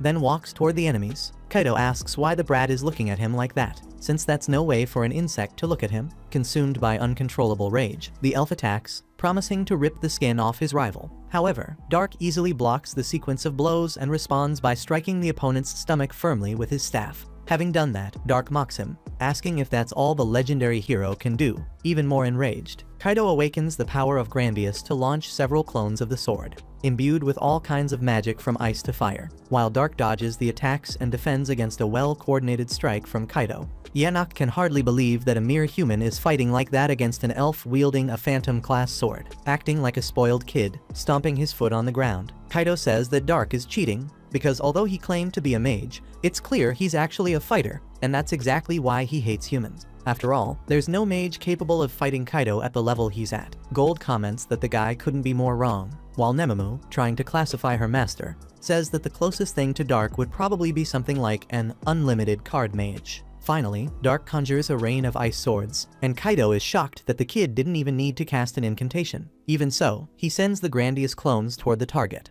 who responds by making the ice rain fall, destroying the enemy's copies. Yanok's eyes widen at the unbelievable ability of that human, who's simply showing he has more mana than an elven mage. Still hoping he can win, Kaido tries every possible way to hit his opponent with his sword clones, even attempting surprise attacks from behind, but the human mage's defense is flawless. He doesn't even need to move.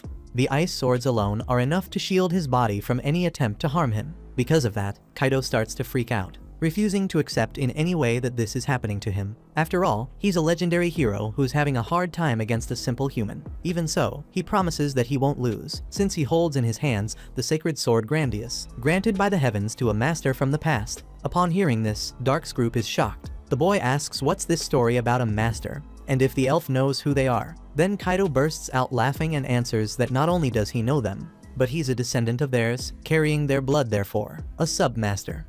Actually, in the elf's mind, he makes a point of emphasizing that he's superior to trash like Light down to the last drop of blood. Given the situation, Dark announces a change of plans to his subordinates. Take these elves to the abyss and extract as much information from them as possible. Gold and Nemamu get into position for battle, but Yanok mocks the two of them, pretending he's dying of fear, even though he admits that, as a simple researcher, he's no example of battlefield efficiency.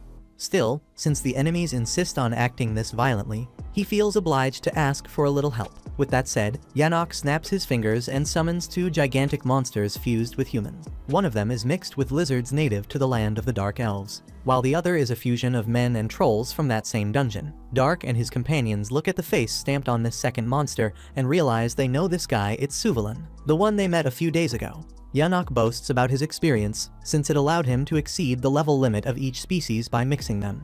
And the only problem is that you need to use a lot of humans just to make this creature walk. In other words, the elf is in need of more test subjects for his research. This is his most noble and sacred duty, a true divine calling. Hearing this, Dark tells the piece of trash to shut up, then orders Nemumu and Gold to release the humans from their suffering, but not to let the elves escape, because they still have many questions to answer. Since the enemies refuse to understand the brilliance of his work, Yanok orders the monsters to attack. However, with just 1 strike each, Gold and Nemumu defeat the creatures and now promise that the scientist can be next. At that, Yanok laughs, because the opponents actually thought they had won so easily. In reality, the monsters rise again and seem completely ready to return to battle without any significant damage. This time, it's Dark's 2 companions who have to dodge, nearly taking powerful hits from those huge opponents. At the same time, Kaido focuses on bringing Dark down after everything he went through at his hands in this dungeon. Nemumu, being much faster than her rival, stabs his hand and then his chest. But it seems like it isn't making any difference.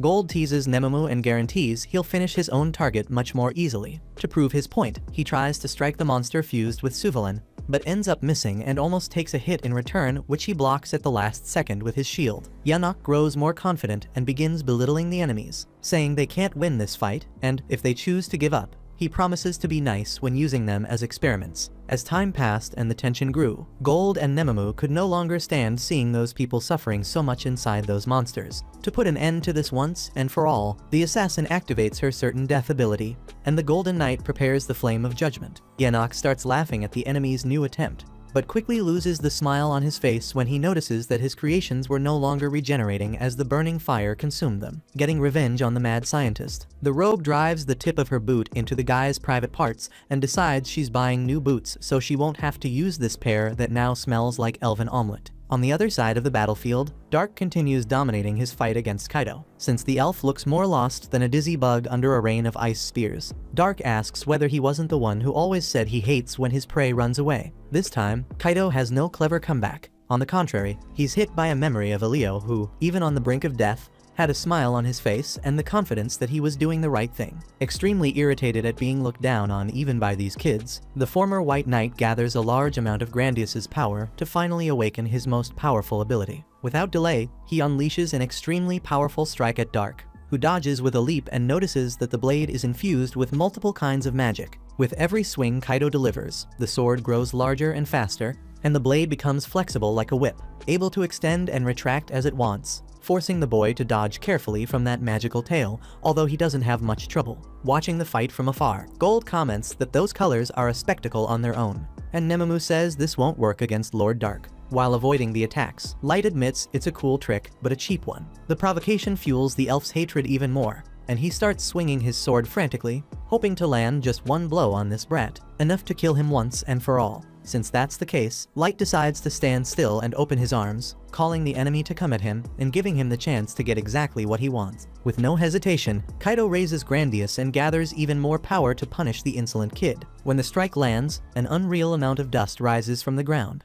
and since Dark hadn't moved, it's reasonable to think the slash hit him. In fact, when the dust settles, it's clear the blow landed squarely, but the sword remains resting on the boy's shoulder as if it hadn't even tickled. Kaido begins to stutter at the unbelievable sight, while Dark invites him to try as many times as he wants. Outraged, Kaido strikes repeatedly, but every attack produces a null, useless result. Tired of the nonsense, Dark breaks Grandius's magic with a single blow and ends the fight with a punch and a kick that send the enemy flying. With that, the gacha player states that he will force out every answer he wants from the elf's mouth, but only after making him beg to die. After all that, Light will kill the enemy without mercy. Upon hearing that, Kaido clenches everything tight inside and begs Lord Dark for forgiveness, arguing that he was a candidate for commander of the White Knights, so he has plenty of privileged information he can hand over easily if he's spared, in addition to giving Grandius to him on a silver platter. Dark asks whether the elf isn't going to keep fighting after bragging so much about being a legendary hero and all that nonsense, since a true hero should continue battling regardless of how difficult the situation is. On the other hand, Ilio, Gimra, and Wordy, those boys did fight until the very end against a much stronger enemy to protect Mia, and they showed an attitude that this arrogant elf never displayed at any moment. Even so, Dark gives Kaido a chance to redeem himself. The two will fight again, and if Kaido manages to land even a single scratch on Light's face, the human will let him go. When he says that, he removes his mask, leaving the elf stunned when he sees who this opponent really was. Completely shaken, Kaido runs away like a coward and is knocked down when Dark drives a solar ray through his thigh. As he approaches the enemy again, the human reinforces Mia's words about this guy. He is no legendary hero at all, he is just trash who even decides to run away after everything. After subduing the opponent, Dark gathers the bodies of the boys who gave their lives for their companion and apologizes to them. Since there are monsters around this dungeon, he will take the bodies and bury the young warriors in the abyss, and also take Ilio back to his sister.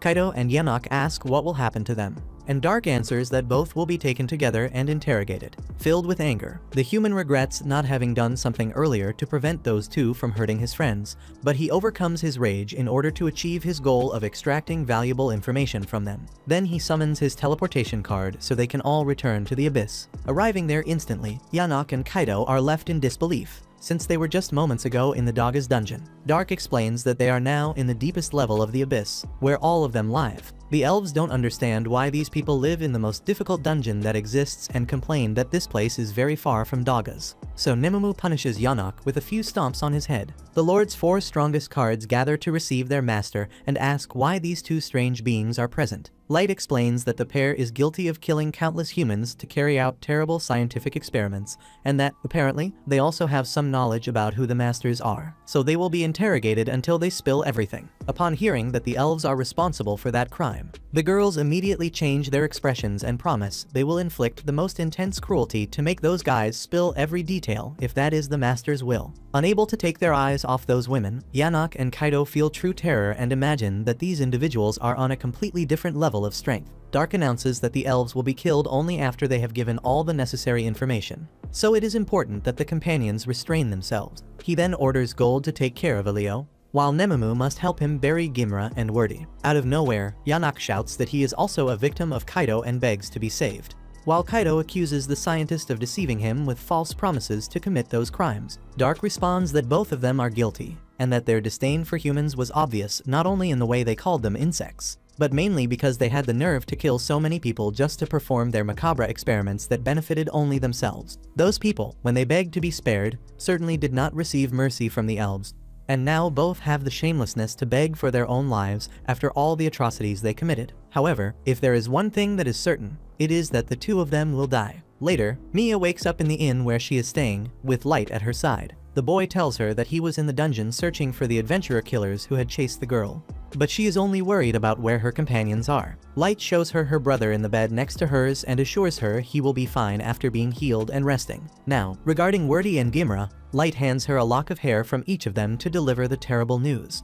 With tears in her eyes, Mia thanks her friends for everything they did, and Dark leaves the girl alone so she can mourn in peace. As he wanders through the inn's hallways, he reflects on how he leveled up until he became strong enough to achieve his revenge, but he will never be strong enough to hear the poor girl's cries and not be shaken by it. Finally, the next day, Light returns to the guild and is congratulated for completing such an important mission, which guaranteed his promotion to rank C along with the rest of his group. Dark asks whether they shouldn't have arrested the criminals and brought them to the guild, but the receptionist explains that simply knowing who the culprits were is more than enough for the organization. Besides, the adventurers also saved 2 other colleagues, which is already an excellent bonus. That night, at the inn, after thinking things through with his sister, Ilio tells his friends that they will leave tomorrow. Even though they've known their friends for only a short time, the siblings insist on thanking them for everything they did, although they feel nothing could ever repay such help. Starting tomorrow, Ilio will stop adventuring and return to his homeland. Mia admits that she was scared after what happened,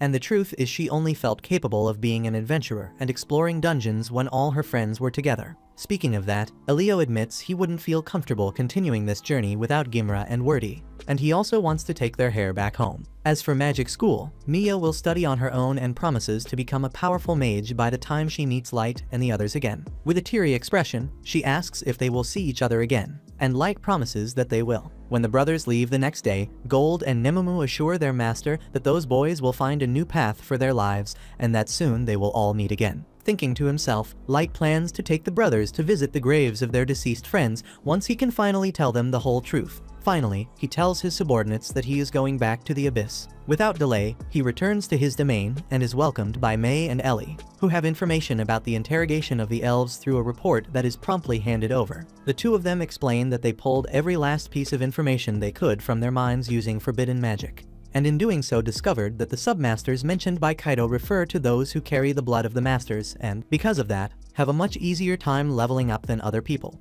Furthermore, based on a memory they extracted from a conversation between Kaido and the commander of the White Knights, it is important to mention that the world will likely be destroyed if the masters are left to their own fate. With that in mind, Dark decides to go after this commander to find out more deeply what all of this means. Meanwhile, the maids show their master that Yanak and Kaido are being tortured after the interrogation, since they have already served their purpose and are now nothing more than dead weight. Light draws the Banquet of the Dead card and devours the elves through the appearance of skeletal spirits. Putting that aside, Ellie reports that preparations for the plan are finally complete and that all that remains is for the master to give the order for the revenge against the elf Sasha to begin. The first step will be to capture the White Knights, since all of them are submasters who may hold valuable information. Speaking of which, the vice commander of that organization is Sasha's fiancé, which makes him the perfect lure to find her. Speaking of the lovebirds, Sasha is sitting in a distracted moment beside her beloved Mikhail, bragging about how she once shot an arrow into Light's leg and stopped him from escaping.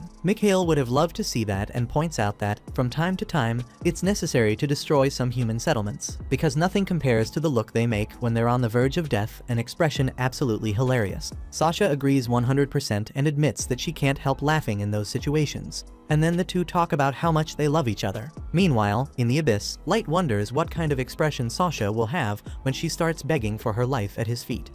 The next day, inside a carriage, Sasha was telling an older lady how wonderful Mikhail had been today. The lady replied that the two of them made a perfect couple, and that it made her want to cry just thinking about the elf getting married. Speaking of which, she warned the young woman about her eating habits, because if she ate too much, the wedding dress might not fit on the big day. Suddenly, the carriage came to a stop when a human was thrown into the middle of the street by an elven slaver, who was whipping the poor man so he would work properly. The lady complained that humans couldn't do even the simplest tasks, and Sasha fully agreed. Then, when Sasha casually looked out the window, she thought she saw Light entering an alleyway and, unable to believe her own eyes, decided to follow him herself. She rushed through the alleys of that narrow district, searching for a definitive answer, because in her mind, there was no way that Kid could still be alive. When she reached a dead end, Sasha understood even less where the boy could have gone. For a moment, she thought she had imagined the whole thing, but on the wall in front of her was a poster that read, "Waiting in the Giant Tower," signed Light. When Sasha's maid found her, she was crying in the alley, saying she was going to lose everything in life. Internally, she realized she would lose everything she had gained from killing Light, being adopted by a count, the mansion, the reward money, and even her marriage to Mikhail. At the same time, standing on a rooftop watching the situation, Dark ordered Ellie to act. The sorceress promised to show that traitor true despair, imposing a punishment on her body and soul that went far beyond death itself. Meanwhile, at the headquarters of the White Knights, two elves named Enhia and Kia were having fun while torturing a human slave, and another warrior named Sharfat was amusing himself with a human woman who worked as a prostitute. Sharfat commented to the commander about that pathetic guy who used to call himself a hero Kaido, who had formed a duo with a dark elf, stolen the legendary sword, and even become a killer of adventurers, only to be defeated by a human and disappear. The worst part was that their superiors had ordered Sharfat and the others to clean up that mess, which he found completely annoying. Hearing this, another elf stood from the table and questioned how Sharfat could think that way, since Kaido had been a member of the organization, meaning the responsibility was theirs. Sharfat complained that Must, the most uptight guy of all, just had to speak up, when he himself would much rather be resting his head on the melons of the beautiful young woman in his lap. In the middle of all this, Enhia and Kia pierced the slave's ear and were planning to stab his eye next, until Sharfat asked how long they were going to keep up that nonsense instead of just killing the man already. The pair argued that the slave belonged to them, they had bought him, so they could do whatever they wanted, and at least they weren't womanizing perverts like Sharfat. Must interrupted the argument to remind everyone that they were white knights, and that humans, on the other hand, were far too weak. Owning one to pass the time was fine, but it was important to remember that the alabaster swords of the white knights could grant the blessing of salvation. In other words, instead of living their pathetic lives, humans deserved a beautiful and fleeting death. The others insisted that Must's mindset would eventually get him in trouble, but he had no intention of changing. Suddenly, the elven commander demanded silence. At his words, a white pigeon fell dead in the garden, and all the other elves not only shut their mouths, but took on an expression of genuine terror. He ordered Anhia and Kia to stop tormenting their victims so they wouldn't grow rusty. As for Must, he said that this stubbornness of his would affect his performance.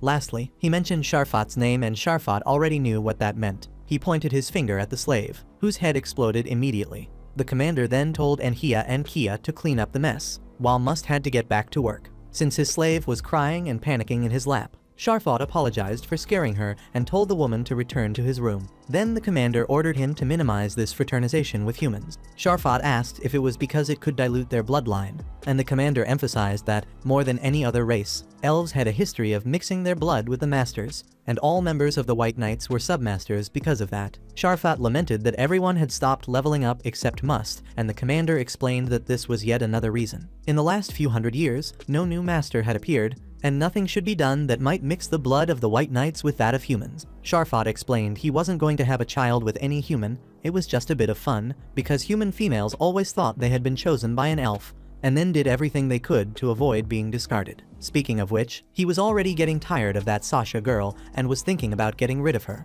In any case, the commander stood and informed them that an order regarding Kaido would be issued soon. Even if he had been incompetent, he was still a member of the White Knights, and it was time to resolve the situation. They couldn't afford to stress the queen any further with this matter. At nightfall, Sasha was sleeping in her mansion until she woke up to a loud crash outside. In the middle of the forest, a magic circle was constructing a gigantic structure, and at the top stood Ellie. Sasha saw the structure and wondered if it was the giant tower, where Light wanted to meet her. In the early hours of the following morning, a cart was being driven by an elf. Inside it, 4 enslaved human children were being transported to another place, until the journey was interrupted by the presence of a terrifying creature that made the coachman run away as fast as he could, leaving the children at the mercy of the monster. All around the city, especially inside a tavern, the news spreads freely.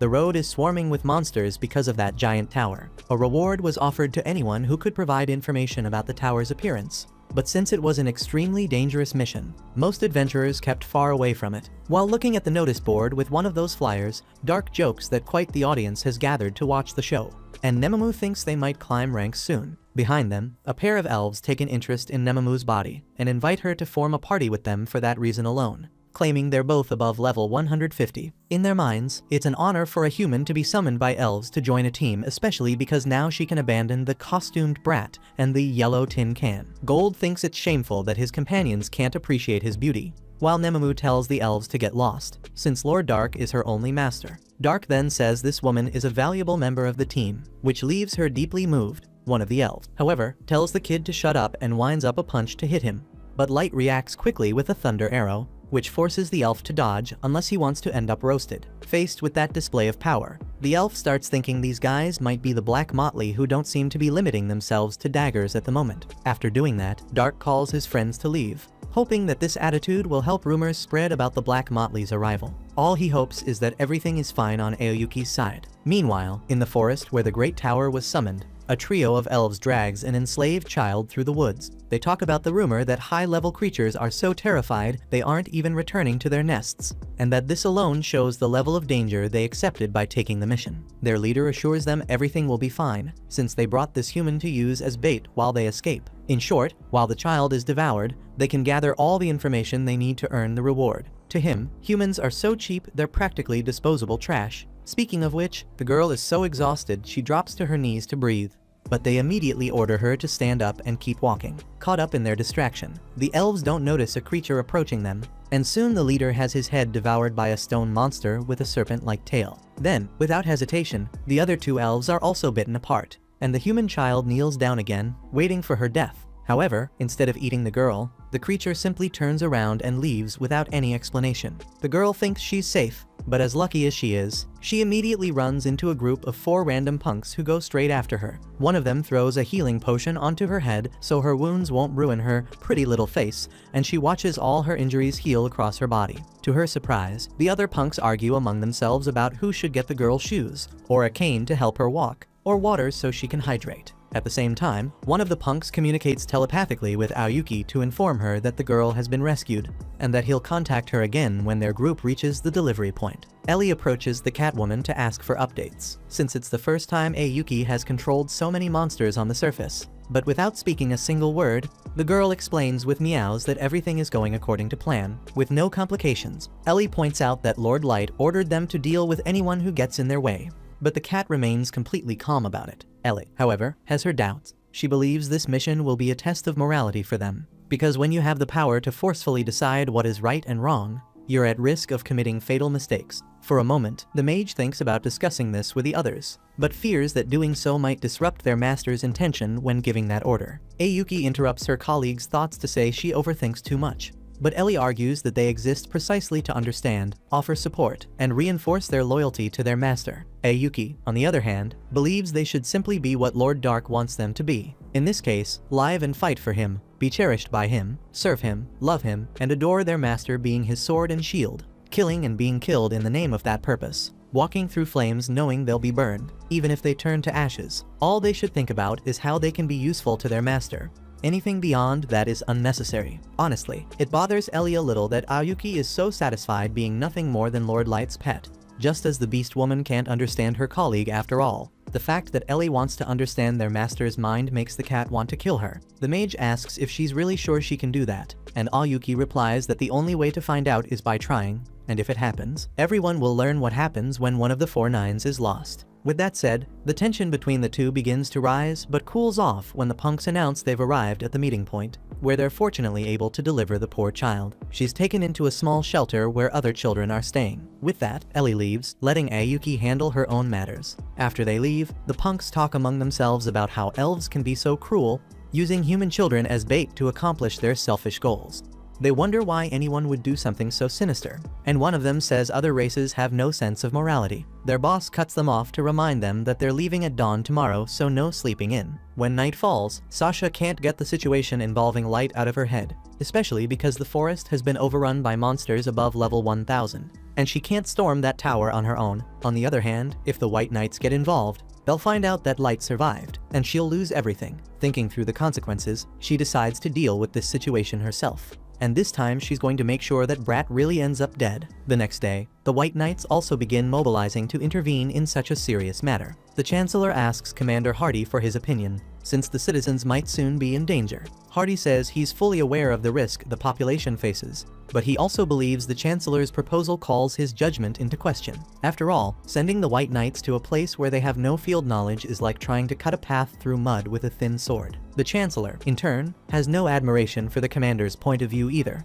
and that sparks a wave of tension in the meeting. Since clashes between the two are common, only one person could straighten out this mess, and she's the one who speaks up. Favoring Commander Hardy's idea and using her authority as Queen Lif of the Elven Kingdom, she announces that she will increase the reward so the White Knights will work together with civilians and mercenaries to uncover more information about the giant tower. With that, the meeting ends and everyone leaves the room. As Hardy stands up, the Chancellor calls him Mama's boy, but Hardy ignores him. Afterward, the commander goes to his mother to thank her for the support, since this way he doesn't need to send his men to do the dirty work. The Queen, for her part, has no interest in sending her son into such a tense area, so both of them wash their hands of the matter with this decision. Hardy also accuses the Chancellor of wanting to abolish the monarchy if he ever gets the chance, but Lif is sure nothing bad will happen as long as her son is commander. So it's better for them to focus on the giant tower, which really does have the power to shake the foundations of her reign. After all, that tower may be a sign of the birth of a new Dark Lord, someone who can only be defeated with help from other nations. Hardy also reminds her that if that happens, a hero born among humans will appear. Deep down, the Elven Queen wishes she could wipe out all humans to prevent that possibility, but she also can't risk being mistaken for the Dark Lord himself. Besides, it seems that this hero would also be a master. In that case, Hardy says, the White Knights must eliminate the threat, or the entire Elven Kingdom will be destined for destruction. On that note, the commander asks about the appearance of a supposed potential master some time ago, and Lif explains that the boy was killed once they discovered he wasn't genuine. To be honest, Hardy wishes he had led that mission himself, since humans are pests that spread discord throughout this world and should all be exterminated. After the announcement about the increased reward, many adventurers begin showing up to look for information about the giant tower. When the Black Motley arrives, everyone recognizes them, including the two elves who had been humiliated by them the day before. Suddenly, Sasha notices Light's arrival and orders him to show his face. A heavy tension fills the place as Gold and Nemumu get ready to step in, while Light argues that he can't remove his mask, since it was made specifically to hide the burn marks on his face. Not wanting to hear any excuses, the elf slaps him hard enough to knock the mask off. A minute ago, Sasha was walking with 2 level 300 elf subordinates. In theory, those were high levels, but even that wasn't enough to make their superior feel at ease. She knew very well who she might be dealing with. As if that weren't enough, fate made Light cross her path, and since she wasn't expecting it, the elf completely lost her composure and slapped the mask off the human's face just to make sure she was really talking to Light. But the moment she saw that face and noticed the terrible marks in his eyes, she immediately regretted it, as if she hadn't been the one to remove it herself. The woman ordered the boy to put the mask back on. Nemumu was ready to act, but Lord Dark himself ordered his servant to stay behind, because, disgusted by that horrible mark on the kid's face, the enemy decided to leave on her own. Seeing her walk away, Light celebrated that the fake scar created by the mask had worked perfectly, then praised his 2 servants for keeping their composure and not attacking the enemy. Gold admitted he had thought that Elf wouldn't be so wicked, and no one knew that better than Light, since the Sasha he once knew was nothing like this one. Speaking of which, he couldn't help but feel frustrated for not having noticed that 3 years earlier,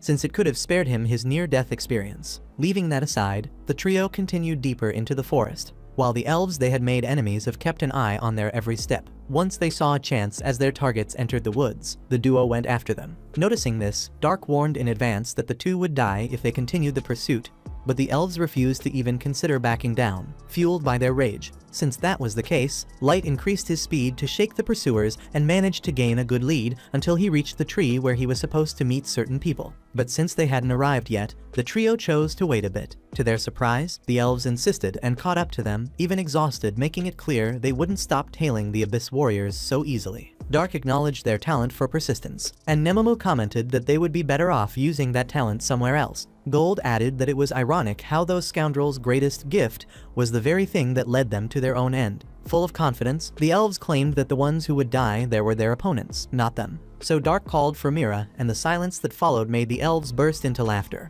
assuming it was a bluff. But then Mira emerged from the shadows and devoured the enemies in a grotesque, violent way, as if the two were nothing more than appetizers waiting to be eaten, without a single chance to react. Once it was done, Light apologized for giving their companion extra work, but she assured him she would eat 10,000 elves for her master, though she admitted these two didn't exactly have the best flavor. Gold and Nemumu agreed Mira was certainly reliable, but dear God, the woman was terrifying. Laughing, Mira reminded them that everyone there was a comrade, so there was no reason to be afraid. Speaking of that, another subordinate, Ice Heat, approached with her colleagues and confirmed that the only ones who should be afraid were the enemies, not the allies. With the ability to speak, Locke Suzu's musket agreed completely, and Jack, who had arrived with them, agreed as well. On behalf of the group, Ice Heat apologized for the delay. It wasn't easy to travel without being seen with so many adventurers around. Dark ordered her to lead the way, so Ice Heat told Suzu to do her part. The girl only nodded, so the leader reminded her to behave properly in front of the master.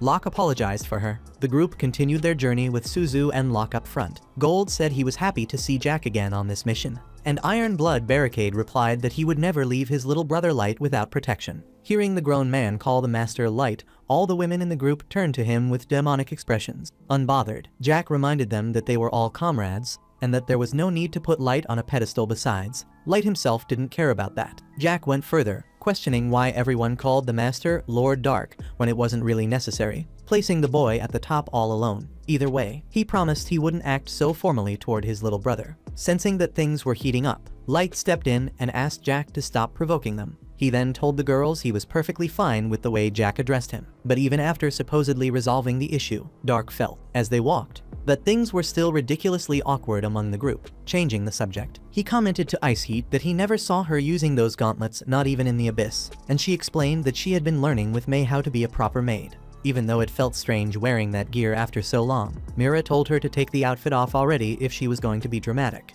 but Ice Heat replied she would never act that way beside her master. Watching them, Light found it amusing how everyone got along in such unusual ways. Gold, for example, admired Jack so much he could barely breathe from the nerves of standing next to him. At the same time, Locke was trying to scold Suzu for how she greeted the master, speaking as quietly as possible so no one but her could hear. That difficulty existed because the girl was so shy she didn't speak to anyone except her musket. By the way, Dark asked Nemamu if Suzu was a girl, and she thought so. Since her card said double shooter, the master was curious to know what that meant and planned to ask Ellie about it later. Speaking of Ellie, together with Ayuki, the mage is extremely anxious as she waits for her companions until she finally spots the arrival of the person she loves most in this entire world, Lord Light. As their master approaches, not only does the sorceress run toward him, but Mizuna and Ayuki do as well, both eager to show the Lord the inside of the giant tower. Once inside, Light is impressed by how massive the structure looks from within. Ellie explains that she hasn't activated that feature yet,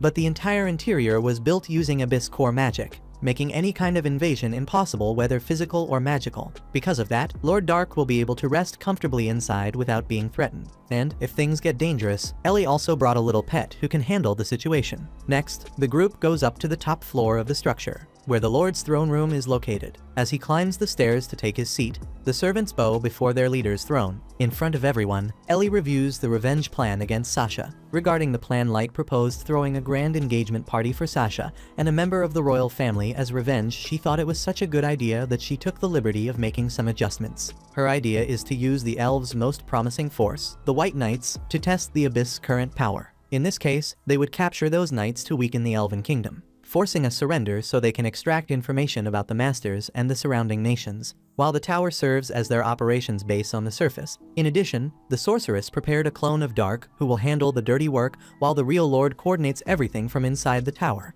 only needing to appear at decisive moments. Finally, to get the plan started, Ayuki has already pulled some strings to lure Sasha to the giant tower. Meanwhile, a creature from the giant tower walks through the forest, closely watched by Sasha and the adventurers she hired. Both of them know very well that they can't handle such a powerful enemy and fear being spotted, so they request a retreat. But since they've already come this far, the leader refuses to turn back even out of courtesy. Trying to discover where these monsters are coming from, the elf intends to go all the way but ends up agreeing to withdraw when she comes face to face with the great dragon, Ellie's pet. Either way, by that point she already had a good idea of where to find the monster's source, so she decides to return and request intervention from the only elven force capable of dealing with such a threat, the White Knights. With everything planned and achieved, the sorceress's intention is to force a clash between the elves' elite military unit and the forces of the Abyss, both to measure their strength for an eventual war that will happen in the future and to provide quality entertainment for Lord Dark, of course. Without delay, Sasha secures an emergency meeting in the middle of the night to warn them about the presence of extremely powerful creatures deep within the primordial forest, including a dragon, right under the elves' noses. The news hits the High Council like a sledgehammer, and they grow worried about the possibility of their reign collapsing before such a threatening force. By coincidence, the Chancellor had received a similar report from the Black Fools, which sparked a confrontation between him and a certain foolish elf from a certain order of knights, who had decided not to involve the White Knights. Now Sasha is willing to risk her own life to confirm that the crown truly is in danger. With nowhere to run after being cornered, Sir Hardy gives in to the pressure and takes a more direct action, involving the White Knights in the operation once and for all. After the meeting, Sasha asks the Chancellor if she may join the knights in the taking of the giant tower. The leader replies that this was his intention from the very beginning and even highlights how Sasha's dedication to the crown's interests has always been admirable. The truth is that the elf just wants to bury Light once and for all, but of course she didn't say that. Anyway, the Chancellor set only one condition for allowing Sasha to accompany the White Knights. She must borrow something very specific from her father. Otherwise, her presence might become an obstacle for the elves themselves, something the leader hopes Sasha will agree with. Whether she agrees or not, Sasha has a hierarchy to obey. With no other choice, she goes to her father and borrows what her superior requested. At dawn the next day, Commander Hardy gathers a squad to follow Sasha's clues and reach the giant tower. Sharfot asks if she's sure she's coming with them, or if she'll become a problem when things get tough. She assures him she'll do everything as planned. Mikhail defends his wife by reminding them that he's level 500 and knows how to protect himself. In any case, if things go wrong, he'll make sure nothing happens to her. Must admits his envy of Sir Mikhail's patriotism. While Enhia and Kia gossip about how Sasha's presence in the squad involves the Chancellor's political interest in getting his hands on a valuable resource for his reformist faction, Hearing this without the twins noticing, Sharfat prays that politics stays off the battlefield. At least, watching every enemy step through a magic mirror, Ellie and Dark evaluate that everything is going exactly as planned. The closer the moment of revenge gets, the more Dark's hands tremble with excitement. His desire to plant a huge slap on Sasha's face is anything but small. Back in the forest, Sasha nearly falls after tripping, but Mikhail catches his damsel before she hits the ground. Seeing their excessive affection, Sharfat begs the two of them to find a room already. Finally, after a long search, the elves discover the location of the giant tower. With the White Knights drawing near, Ayuki orders 5 monsters to head straight into the forest. Since he doesn't know the exact number of enemies, Hardy decides to keep his squad hidden and wait for the dragon, which is the main target of the mission. Besides, it's time for the adventurers they hired to act as the first measure. So, to attract the monsters, the commander orders fireworks to be launched in the middle of the woods, quickly pulling the creatures toward the noise and clearing the way for the White Knights to enter the tower and kill the dragon. With that done, the leader casts the skill Silence, a magical shield that muffles every sound coming from inside, whether it's breathing or even the elves' heartbeats. This disturbing sensation affects Sasha in a way she didn't expect, since she had never experienced anything like it. Surely, an ordinary person would lose their mind if they had to endure Hardy's rare ability for several minutes. Even so, as she moves forward, all the elf can think about is putting her hands on light again and finishing what she started. Meanwhile, inside the tower, Dark and Ellie show a level of confidence and calm that doesn't match their enemy's anxiety. After crossing the main gate of the giant tower, the White Knights end up falling into a trap on the path, a magic circle that teleports the members to different places, splitting them into small groups.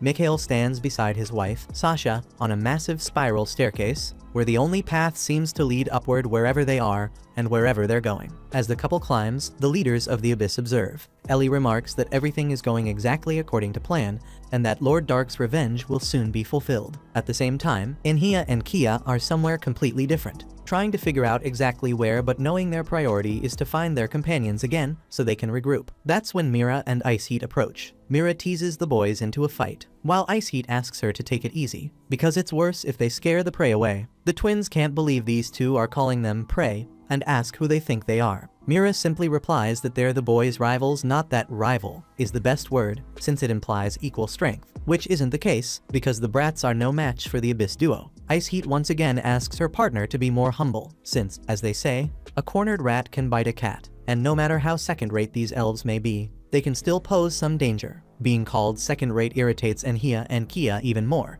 and they decide to attack without further delay. As their opponents dodge every blow, the twins make it clear that they are submasters and members of the White Knights, in other words, not just anybody. Using nearly invisible speed, both manage to pick a target and land a sword strike, though it has no effect. Watching the kids flying around like lunatics, Mira comments that they look more like dizzy cockroaches than rats, while the twins swear they'll break every bone in their enemies' bodies. In another location, Sharfat laments not noticing that damned magic circle sooner, which will probably make the captain tear his head off. With that said, he orders the person hiding nearby to show themselves. Suzu then steps out from behind a column with lock in hand. When the elf sees the woman's beauty, he instantly falls for her and, for a moment, forgets entirely where he is. Showing off his scoundrel charm, he formally asks for the woman's name before giving his own, calling himself the knight in shining armor who is there for her. Suzu responds with a sour look, while Locke apologizes for disappointing the pointy-eared guy, but explains that his partner can't speak. At that moment, Sharfat realizes he's dealing with someone who wields an intelligent weapon. Locke introduces himself and his master, not that the elf will remember their names, since his brain will soon be splattered across the floor. Sharfat, head down, complains about falling into a second-rate trap, and now having to face some cutie with a talking musket. Still, with no fear of being bold, he confesses that Suzu has stolen his heart, and he would love to put this possible fight aside, so the two of them could make passionate love right there in that dark corridor. Locke immediately replies that the guy is not her type, and that his mere presence makes the girl nauseous. Sharfat doesn't give up and asks what type of guy the girl likes, assuring them he can become the man of her dreams. The musket answers that she prefers short guys with coal-black hair, a face so beautiful it hurts, and a gentle personality, an exact description of Lord Dark. By the way, Locke makes it clear that a romance between the shooter and the master will never happen. Suzu doesn't seem to appreciate that comment, judging by how she smacks the weapon against a pillar. With no patience left, Sharfat admits he would have preferred if the woman had chosen the path of love instead of war. But since she wants the hard way, so be it. He then summons his invisible beast and fires toward his enemy, who dodges quickly and moves to counterattack with a shot only for it to be interrupted by another blast from the crossbowman. Sharfat thinks it's impressive that she dodged the invisible dart and still countered with such speed. On the other side, Locke admits that not just anyone can block one of his shots like that. Returning to the twins' fight, Enhea and Kia continue flying around the battlefield to confuse their opponents and keep them on the defensive, thinking the pillars give them some advantage. At one point, the two join together to unleash a wind cutter, forcing the Abyss fighters to dodge. Ice Heat and Mira observe that these brats can cast spells without chanting and while moving at light speed, which is far above the level of regular elves. Even so, after dodging another attack, the Abyss duo returns to the ground and finds themselves in the same situation, with Enhea and Kia nearly unstoppable in their extreme speed. Outside the Great Tower, an Abyss creature is about to devour a man, but Dark stops it. He orders Nemomu and Gold to finish the job, so the knight steps in front of the assassin and blocks a strike from the monster. Nemomu complains that her partner is getting in the way, but he reminds her the fight is just a performance, and they must stick to what they rehearsed. So the two announce the arrival of the Black Motley to save the day, then comically chase the monster as it runs away in panic. Watching the scene with his original body, Light asks Ellie if she told them to do that. The mage answers that she did not, and that those idiots likely came up with it on their own. Meanwhile, Enhea and Kia gradually increase their offensive pressure, testing how well their opponents can escape a series of wind cutters that force them to defend non-stop. Mira grows bored, since the kids only have one attack, but Ice Heat thinks the enemies won't be able to maintain this pace much longer. The twins, on the other hand, insist they can do this for hours without even stopping to breathe. But since the opponents are already impatient, the two decide it's time to end this nonsense once and for all. With that, they conjure a rain of wind cutters, forcing the Abyss rivals to struggle as they dodge the projectiles. Kia takes advantage of Mira being busy focusing on the cutters and throws a dagger that sticks into the woman's thigh. Then he slices her arm off with his swords. Feeling full of themselves, the twins pause their movements to ask each other which limb they should tear off next. Without seeming to feel any pain, Mira asks how the guys would rate things so far, and Ice Heat replies that their performance speaks for itself. They're the softest opponents she has ever faced in her life. The twins get furious at being insulted like that after putting so much pressure on the two, but Mira tells the boys to take a look at their blades and see that there was no blood on them. In reality, Mira hadn't been hit at all. She had just made it look like she was. Right after saying this, the woman starts eating her own arm, causing the limb to grow back immediately. With a smile on her face, Mira says the best part is yet to come. She then starts pulling her own head upward until she rips it off, and begins juggling that body part while revealing that her body is a fusion of several different creatures, which allows her to do things like that. Finally, she introduces herself as Mira the Chimera, an ultra-rare level 7777 card. The other Abyss member introduces herself as Ice Heat, the Harpoon of the Frozen Firestorm, a card with the same level and title as her companion. Kia responds that it's absolutely ridiculous for anyone to claim their level 7777, especially these two who spent the whole fight running from them. Certain that the enemies are bluffing, the White Knights keep attacking, but once they realize that the women truly don't feel any damage from their strikes, the twins decide to get out of there as fast as possible. Even so, Ice Heat thinks these brats might just be pretending to run away to catch them off guard. So Mira conjures a massive shield made of a strange material, while Ice Heat builds up heat in her right harpoon. Meanwhile, Sharfat keeps trying in every way to hit Suzu, and although she's still unharmed, the elf remains confident that the fight will soon be resolved, since his opponent hasn't even counterattacked once. At a certain moment, Sharfat sets up a strategy to corner the Abyss member, firing a dart meant only as a distraction so that the shooter would jump and reduce her chance to dodge. She still manages to avoid his second attempt, but not the third, and she is struck directly by the enemy, who had planned his ambush exactly that way. Even so, when the dust settles, the girl is completely intact. Strangely unfazed, Sharfat praises not only the beauty of his future girlfriend, but also her ability to survive such a powerful attack. After hearing that the ideal man for the shooter is someone similar to Light, Sharfat tells her to forget that guy and give the elf a chance to show what a real man is. Knowing how serious the situation is, Locke asks why the elf chose to throw himself alone into this abyss. Without hesitation, Suzu begins emanating an enormous amount of magic around her body while repeating the word die over and over again. After running like crazy, Enhea and Kia reach a wall with no exit on either side. At the same time, the corridor begins to fill with flames radiating a terrible heat, enough to roast the boys if they don't act. Quickly, the White Knights join forces to conjure an ice wall, but the ice starts melting fast, so the twins repeat the spell to contain the flames and heat. Once it's done, the process repeats, and there they go casting the ice wall again.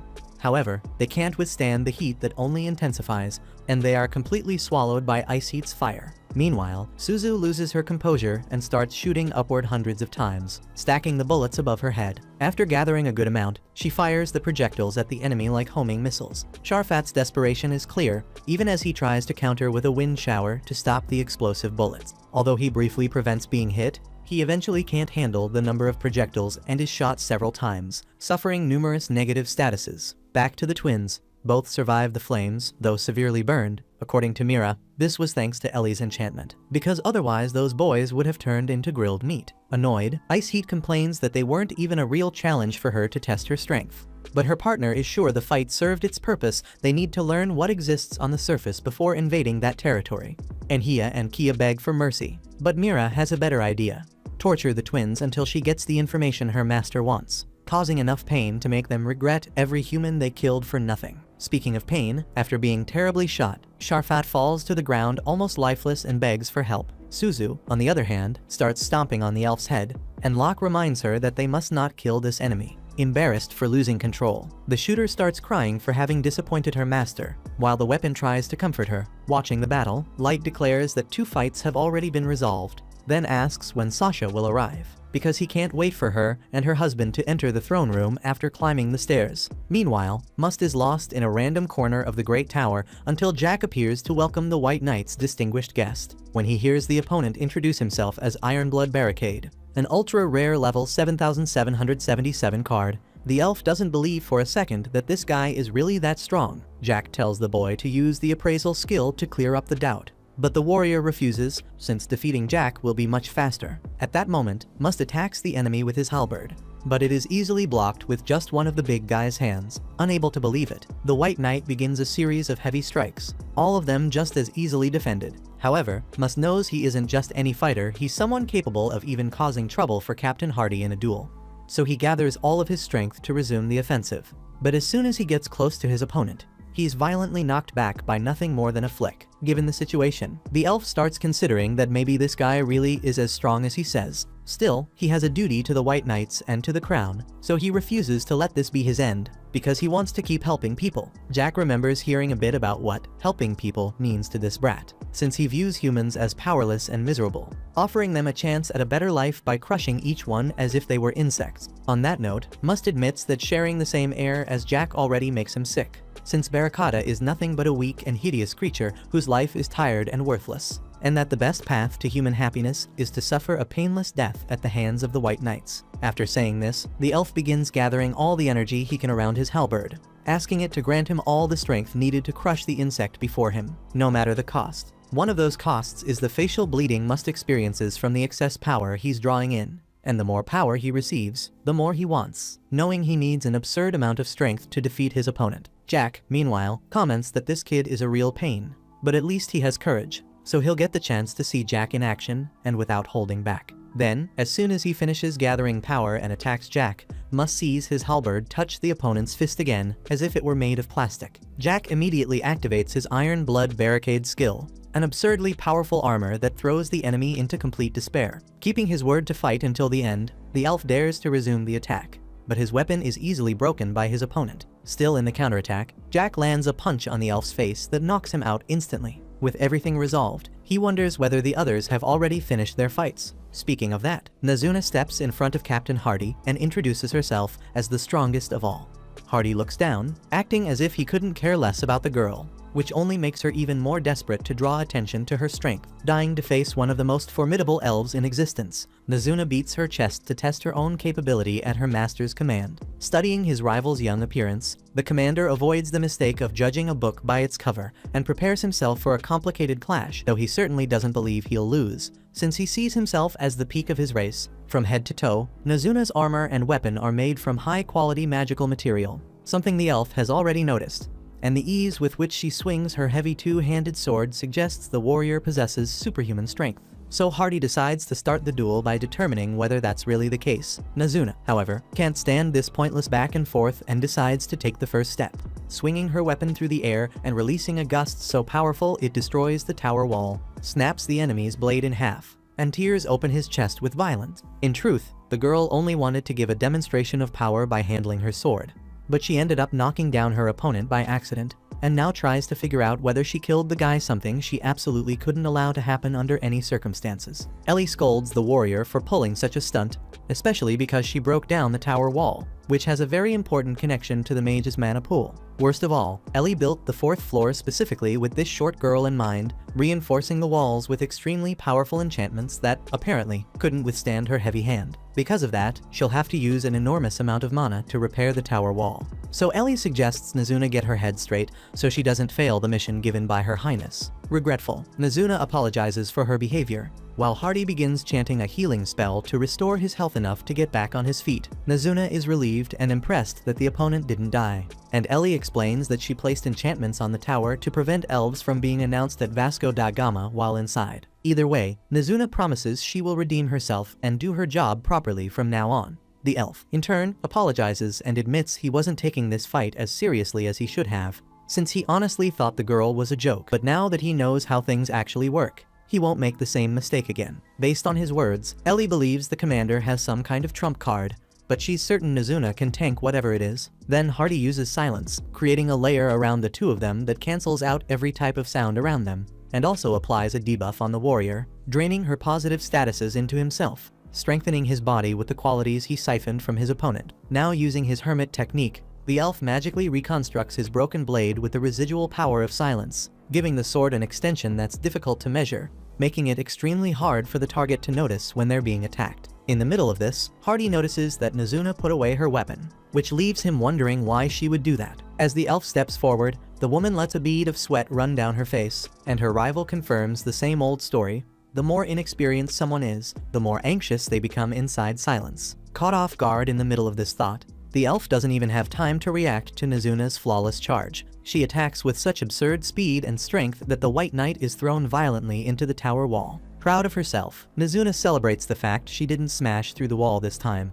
and says it was a good choice not to use her sword, since she could hold back her strength a bit. Even so, Ellie scolds the warrior again, because the rule is not to cause any damage to the structure, not simply to avoid breaking everything. Outraged, the short girl mutters that the mage sounds like a harpy, which leads the two into a heated argument, putting the enemy aside like he's nothing more than a mosquito crushed against the wall. To settle things, Dark asks the mage to go easier on the warrior, since Nazuna did achieve her goal of capturing the enemy commander. Annoyed, Ellie tells the girl to go collect the trash, and after deactivating the communication, explains to her master that she was only trying to help Nazuna control her strength so she wouldn't cause so many problems. Setting that aside, Dark asks the mage if she's okay, since the situation must have drained a lot of her mana, but she says she's fine aside from a slight tremble in her legs after the sudden use of magical energy. Either way, the master announces that the guests will be arriving soon, and each subordinate must play their part perfectly so everything goes according to plan. Truth be told, the boy can't wait to see Sasha's face again. Speak of the devil, she stops in front of the throne room gate with her husband beside her, who keeps promising he'll keep her safe no matter what happens. Without them doing anything, the door opens on its own, making the elves uneasy. From the far end of the hall, Lord Dark welcomes the guests. Mikhail assumes this must be the master of the tower, while Sasha tries to find an answer in her mind about who this figure sitting on her throne could be. Dark says, "Long time no see, Sasha," and Mikhail asks if she knows who he is. Sasha explains she only saw him once in the city. Angry, she orders the human brat to stop talking to her as if he knows her. Light finds the woman's aggressive attitude funny, considering how she used to spoil him in the past. Then, to jog the old friend's memory, the boy removes his mask and makes it more than clear that he is Light, and the revelation makes Sasha's whole body tremble. In disbelief, she asks where the boy's burns are and why he still looks exactly the same as he did 3 years ago. Dark explains that the burns were only an illusion technique, and that he even stopped his own aging to keep the pain of the trauma constantly alive in his mind. Mikhail asks if this was the master Sasha was supposed to kill years ago,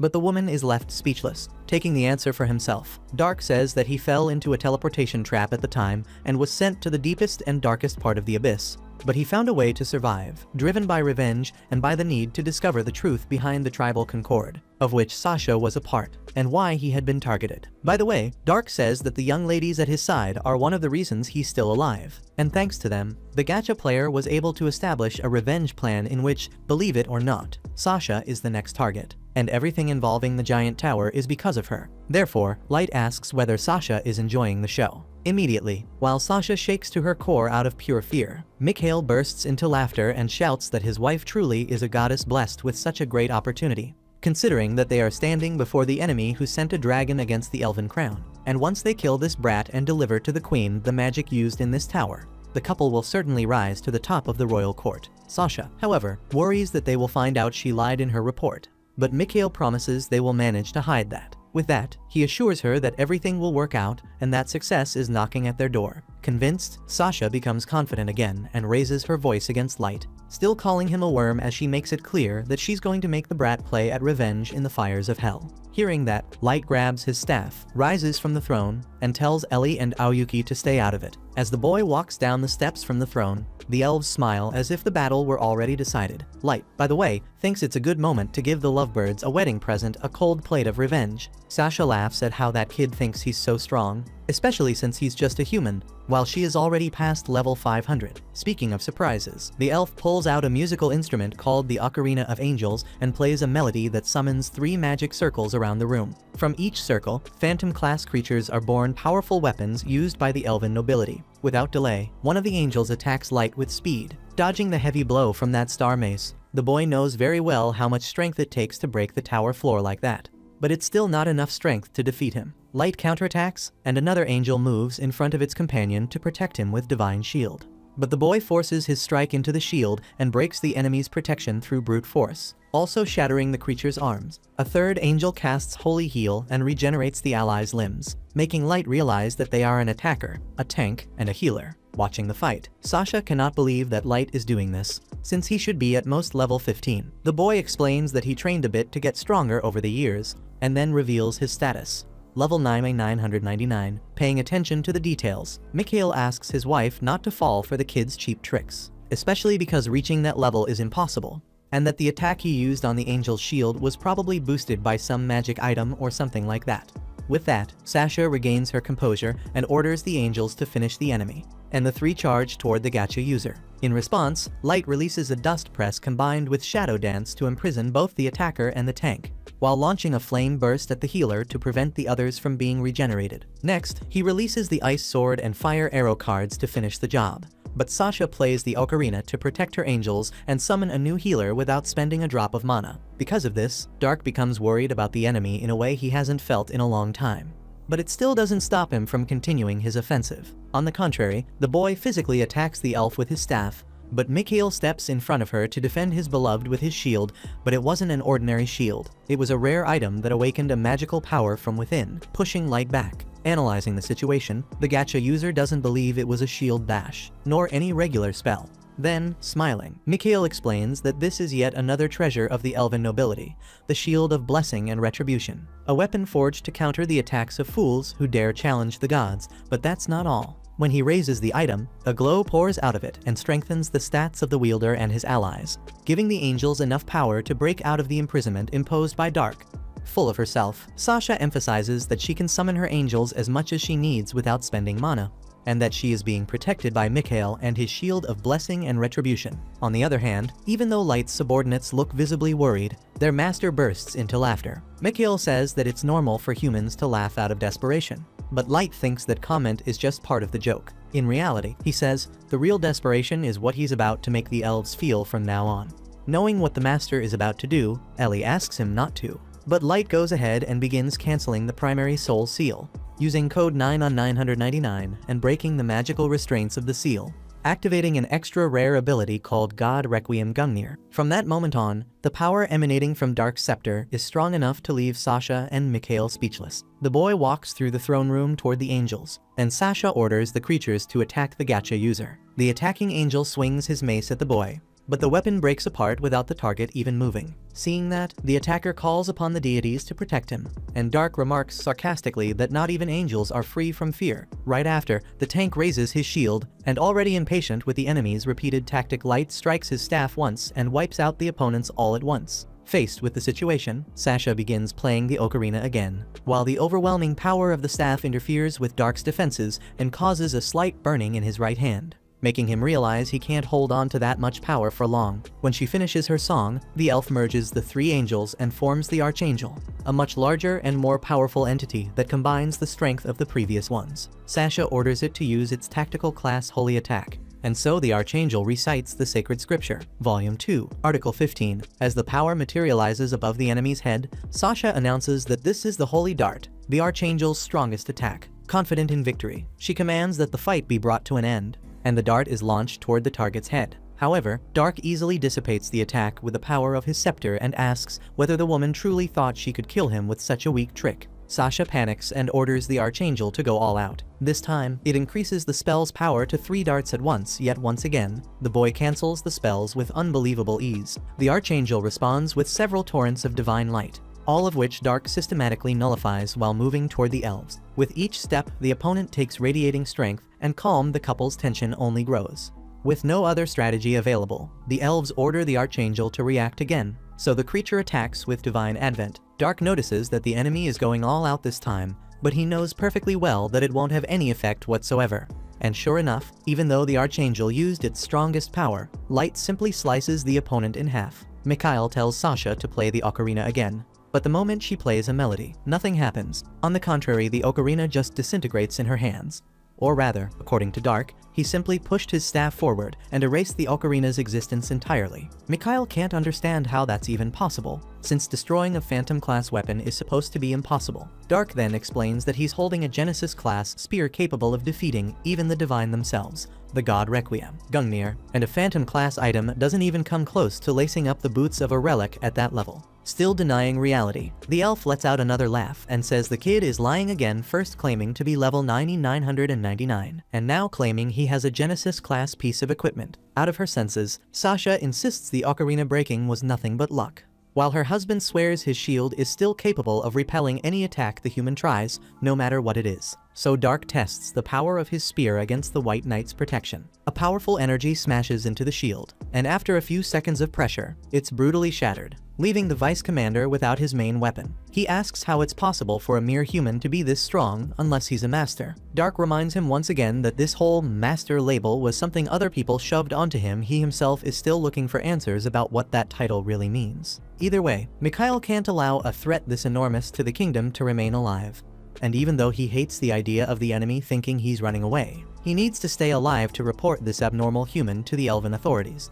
So Mikhail pulls out a feather called the Sky Runner Wings, trying to activate a teleport that would take him out of there in one leap. However, Dark gives a small laugh at the elf's attempt, as Mikhail keeps trying to activate the feather over and over, like someone turning a car key in the ignition to force the engine to start. The truth is, Ellie cast an enchantment on the giant tower that blocks any kind of teleportation from the inside, precisely to stop enemies from pulling tricks and trying to escape. Once again, Mikhail refuses to believe it. No enchantment capable of stopping a teleport exists. Ellie even agrees that technically it doesn't, but she invented that spell herself after intensely studying the core of the most powerful dungeon in this world, the Abyss, and can now replicate one of that cave's abilities. Tired of the elf's denial, Dark asks him how he plans to escape then, but Mikhail refuses to flee, claiming hope still isn't lost. At any moment, the White Knights will come to rescue him, especially Commander Hardy, who by himself is above level 3000 and could wipe out Dark in the blink of an eye. So Mikhail gives him one last chance to release him before the elven warriors arrive and end this little game, since that's how he wants it. Lord Dark politely invites his subordinates into the throne room. They had been waiting outside with some very important guests for the mission.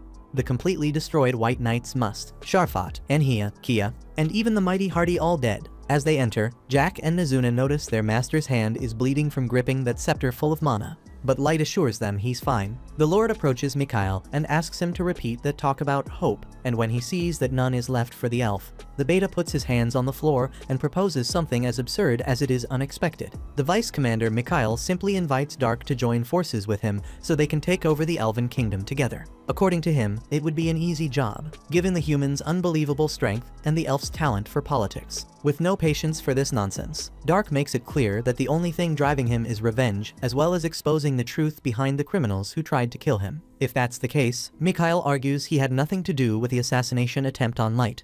He didn't even know they had ordered the boy's death, so he asks to be released. Sasha's eyes widen. She can't believe her husband is actually going to leave her behind to die. Mikhail completely loses it and starts insulting her every way he can, revealing his true nature and making it clear that he lied when he said he would protect her. To make it even worse, to prove his loyalty to Lord Light, Mikhail even offers to kill Sasha himself. But the human had something else in mind, so he calls Ellie to step forward. Facing the elf, the sorceress admits she's been eagerly waiting for this moment, and that she barely managed to hold herself back from starting a bloodbath earlier to wipe out the elves who did what they did to her master. For all the crimes they committed, Ellie promises Mikhail a long and painful death. With nothing left to try, the elf forces a cynical smile and begs for mercy, claiming he now recognizes all the glory and power of Lord Dark, even seeing him as a supreme god who must be worshipped. Pretending to fall for the act, Ellie says that one way a servant can show respect is by letting himself be punished in the most vile and painful way possible. Knowing things are about to get bad for him, Mikhail tries to run in desperation, so the mage summons thorn shackles, tangled roots full of spikes. According to her, it's a strategic class spell strong enough to hold even someone at her own level for a short while, meaning the elf has absolutely no chance of breaking free. Suffering from terrible pain, he insists it's impossible to cast a strategic class spell without an incantation, and Ellie finds it amusing how hard it is for this guy to accept reality as it is. In the end, she touches the enemy's forehead and inflicts on him a torment as grotesque as hell itself. Meanwhile, Dark approaches Sasha and says that it's her turn now. The elf looks at the White Knights once more and, fully convinced that no one is coming to rescue her, she appeals to sentimentality by reminding Light of the old days when the boy cried alone and she always comforted him, hugging him tightly and wiping away his tears, and also when she defended him whenever Garou and the others bullied him. Dark acknowledges that Sasha did all of that, but he highlights that everything she did was pure deception, a lie, and that in reality she always saw him as an inferior being. Not to mention the fact that she clearly felt pleasure watching the kid die. Light remembers very well the joy in the elf's voice and on her face while he suffered, and he has never forgotten it so much so that he made a point of keeping that memory alive, so that one day it could turn into the hatred that would fuel his vengeance. And speaking of vengeance, it has now arrived and is right under the human's nose, feeling her chances of leaving alive shrinking by the second. Sasha says it was all Drago's fault, and that he was the one behind everything, while she herself could do nothing but follow orders. In the end, shameless as ever, she states outright that none of it is her fault, and she doesn't say it just once, but repeats it over and over again. It's not my fault. As a final desperate move, Sasha tries to seduce the boy, saying that he used to feel attracted to her back then, and that she felt the same. At that moment, refusing to accept this bizarre attempt, Ayuki steps in front of the elf with anger and doesn't allow her to pretend she has any affection for her master, especially after all the love and friendship she lied about during all that time. Because of that, the tamer says she's going to let her beasts eat the elf alive, then resurrect her only so she can be devoured again. Dark asks Ayuki to be a good girl, and she calms down a little. In any case, Dark tells the elf to relax, because she will not be killed not until he figures out the best way to use her abilities. Until that happens, Sasha will be kept alive only to suffer unimaginable pain, while Garou will be her companion in the depths of the abyss. Finally, Light returns the favor by shooting an arrow into Sasha's thigh, just as she once did to him, and then asks Mira to take care of the rest. When the grotesque creature sends its insects towards Sasha, she screams that all she ever sought was her own happiness, and that there is nothing wrong with that. Dark ends the conversation by pointing out how ridiculous that happiness is when it comes from torturing an innocent boy. After dealing with the enemy, Lord Dark can no longer withstand the power of the scepter and falls to the ground without strength, then reseals his soul again to neutralize the staff's mana. In the next scene, while he rests in his bed, Mizuna asks if Master Light is alright, but Ellie isn't sure. After all, the Master spent the last 3 years playing his unlimited gacha inside the abyss, and the only extra rare card he managed to get was the God Requiem Gungnir. Ellie and May spent a long time trying to figure out this item, but the only thing they obviously discovered is that this weapon contains unimaginable power, because of the danger involved in handling it. Lord Light sealed its powers with the level 999 souls belonging to Ellie, May, and Ayuki, thus creating a magical seal that would keep Gungnir locked away. However, today he removed one of the seals in order to wield the weapon, and Ellie has no idea what kind of after effects will remain in her master's body. For now, all they can do is pray that everything turns out alright. Speaking of that, to May's joy, who had been watching over her master as he slept, Dark has just woken up and tries to get up. But the maid stops him, since he is certainly still very weakened. Emotional, she says that something changed inside her when she saw tears coming from Light's eyes when she met him for the first time in the abyss, and it was on that day she realized the importance of the revenge he longed for so much. Even so, May continues fighting so that her master won't act recklessly, putting the cart before the horse, especially now that an entire kingdom is after him. By the way, 2 days after the beginning of the mission in the giant tower, the Chancellor of the Elf Kingdom has just learned that all communication with the White Knights has been lost. This news shared in the meeting suggests that the kingdom's elite warriors were wiped out, but the Queen refuses to believe that her beloved son Hardy is dead, since he is the most powerful among all elves. To make matters worse, another elf enters the room to warn that an enormous swarm of dragons is attacking the city, and the first wave is already flying over the capital and about to surround the castle. Mounted on one of the dragons, Ellie approaches the castle where the elven leaders are gathered and introduces herself as the malevolent witch of the tower, stating that some invaders from this kingdom attacked her territory, and therefore she demands to speak with the superior of the White Knights to show what will happen if the elves refuse to negotiate. The mage orders her dragons to breathe fire outside the city walls, causing absolute destruction in the forest. And so, Ellie is received by Queen Lif VII, who makes it very clear how extremely disrespectful the tower mage is being within her domain, even ordering that those disgusting beasts be removed from the city. Ellie questions who is being disrespectful here, considering the Queen ordered an attack on her tower first. Lif demands to know what happened to the White Knights, but the witch refuses to answer and insists that she is the one who will be asking the questions here. To begin, she asks what those little elven rats were doing in her tower, if not stealing her belongings. The elf grows even more nervous at hearing her warriors called that, but since she still hasn't answered, Ellie steps closer to personally peek into the Queen's head and uncover the truth. Hearing that, Lif starts to panic, backing away as she orders her men to stop the intruder. When the soldiers attack the mage, she responds with the sacred tree, summoning extremely thick and sturdy roots that pierce through the bodies of her enemies and continue growing until they become horrid trees that take over the entire area. The Queen is stunned as she watches her soldiers being killed without the slightest chance to react. With complete control of the situation, Ellie explains that the sacred tree absorbs the blood of its enemies to feed itself, meaning the more prey it has, the more it grows. In total desperation, Lif runs off in whatever way she can. So Ellie uses the thorn shackle to finally restrain the elf and enter her mind in order to learn the answers she needs. After discovering the reason behind the White Knight's attack, the mage feels immense disgust at all the prejudice the elf harbors toward humans. Because of that, she orders the Queen to guarantee unconditional freedom to all humans currently enslaved in this kingdom, and warns that anyone who wishes to oppose this new law will be served as food for the witch's pets. Sometime later, still in his bed, Light asks how things are on the surface, and May tells him everything is going exactly as planned, since the elves were forced to grant full autonomy to the enslaved humans. As a result, humans freed from several nations around the world have begun to gather around the tower, and the Mohicans have even been struggling to receive all the newcomers. Given the situation and despite his friend's requests for him to rest longer, Lord Dark decides to step in to calm everyone down. He gathers his equipment and heads to the throne room to inform his other high-ranking subordinates that he is back in action. Meanwhile, in the village controlled by the Mohicans surrounding the giant tower, the Lord's servants are doing everything they can to welcome all the newly freed people and give them good jobs and dignified living conditions. Observing the village from atop the tower, Ellie and May tell their master that around 5,000 humans have been freed from slavery, including those from neighboring countries, and that they and the Mohicans are now working on developing an area where everyone can live a self-sufficient life. Hearing this, Light is overtaken by reflection. He once believed that if the truth were, in the end, something utterly horrible and evil, then he would want to turn the whole world into a burning hell. But today, the boy feels different. Now he prefers to preserve and protect rather than destroy everything. Because the world's problem is not him, it is the discrimination that exists within it. After carrying out his revenge, Light wishes to build a world where people can live in peace and harmony. He wonders if that dream is too big, but his attendants kneel and say that this is the very reason they follow him. Grateful for his companion's loyalty, Lord Dark reflects that he still doesn't know whether he will bring blessings to the world or end up sinking it into chaos. But with the help of his friends, he feels he will find the right path.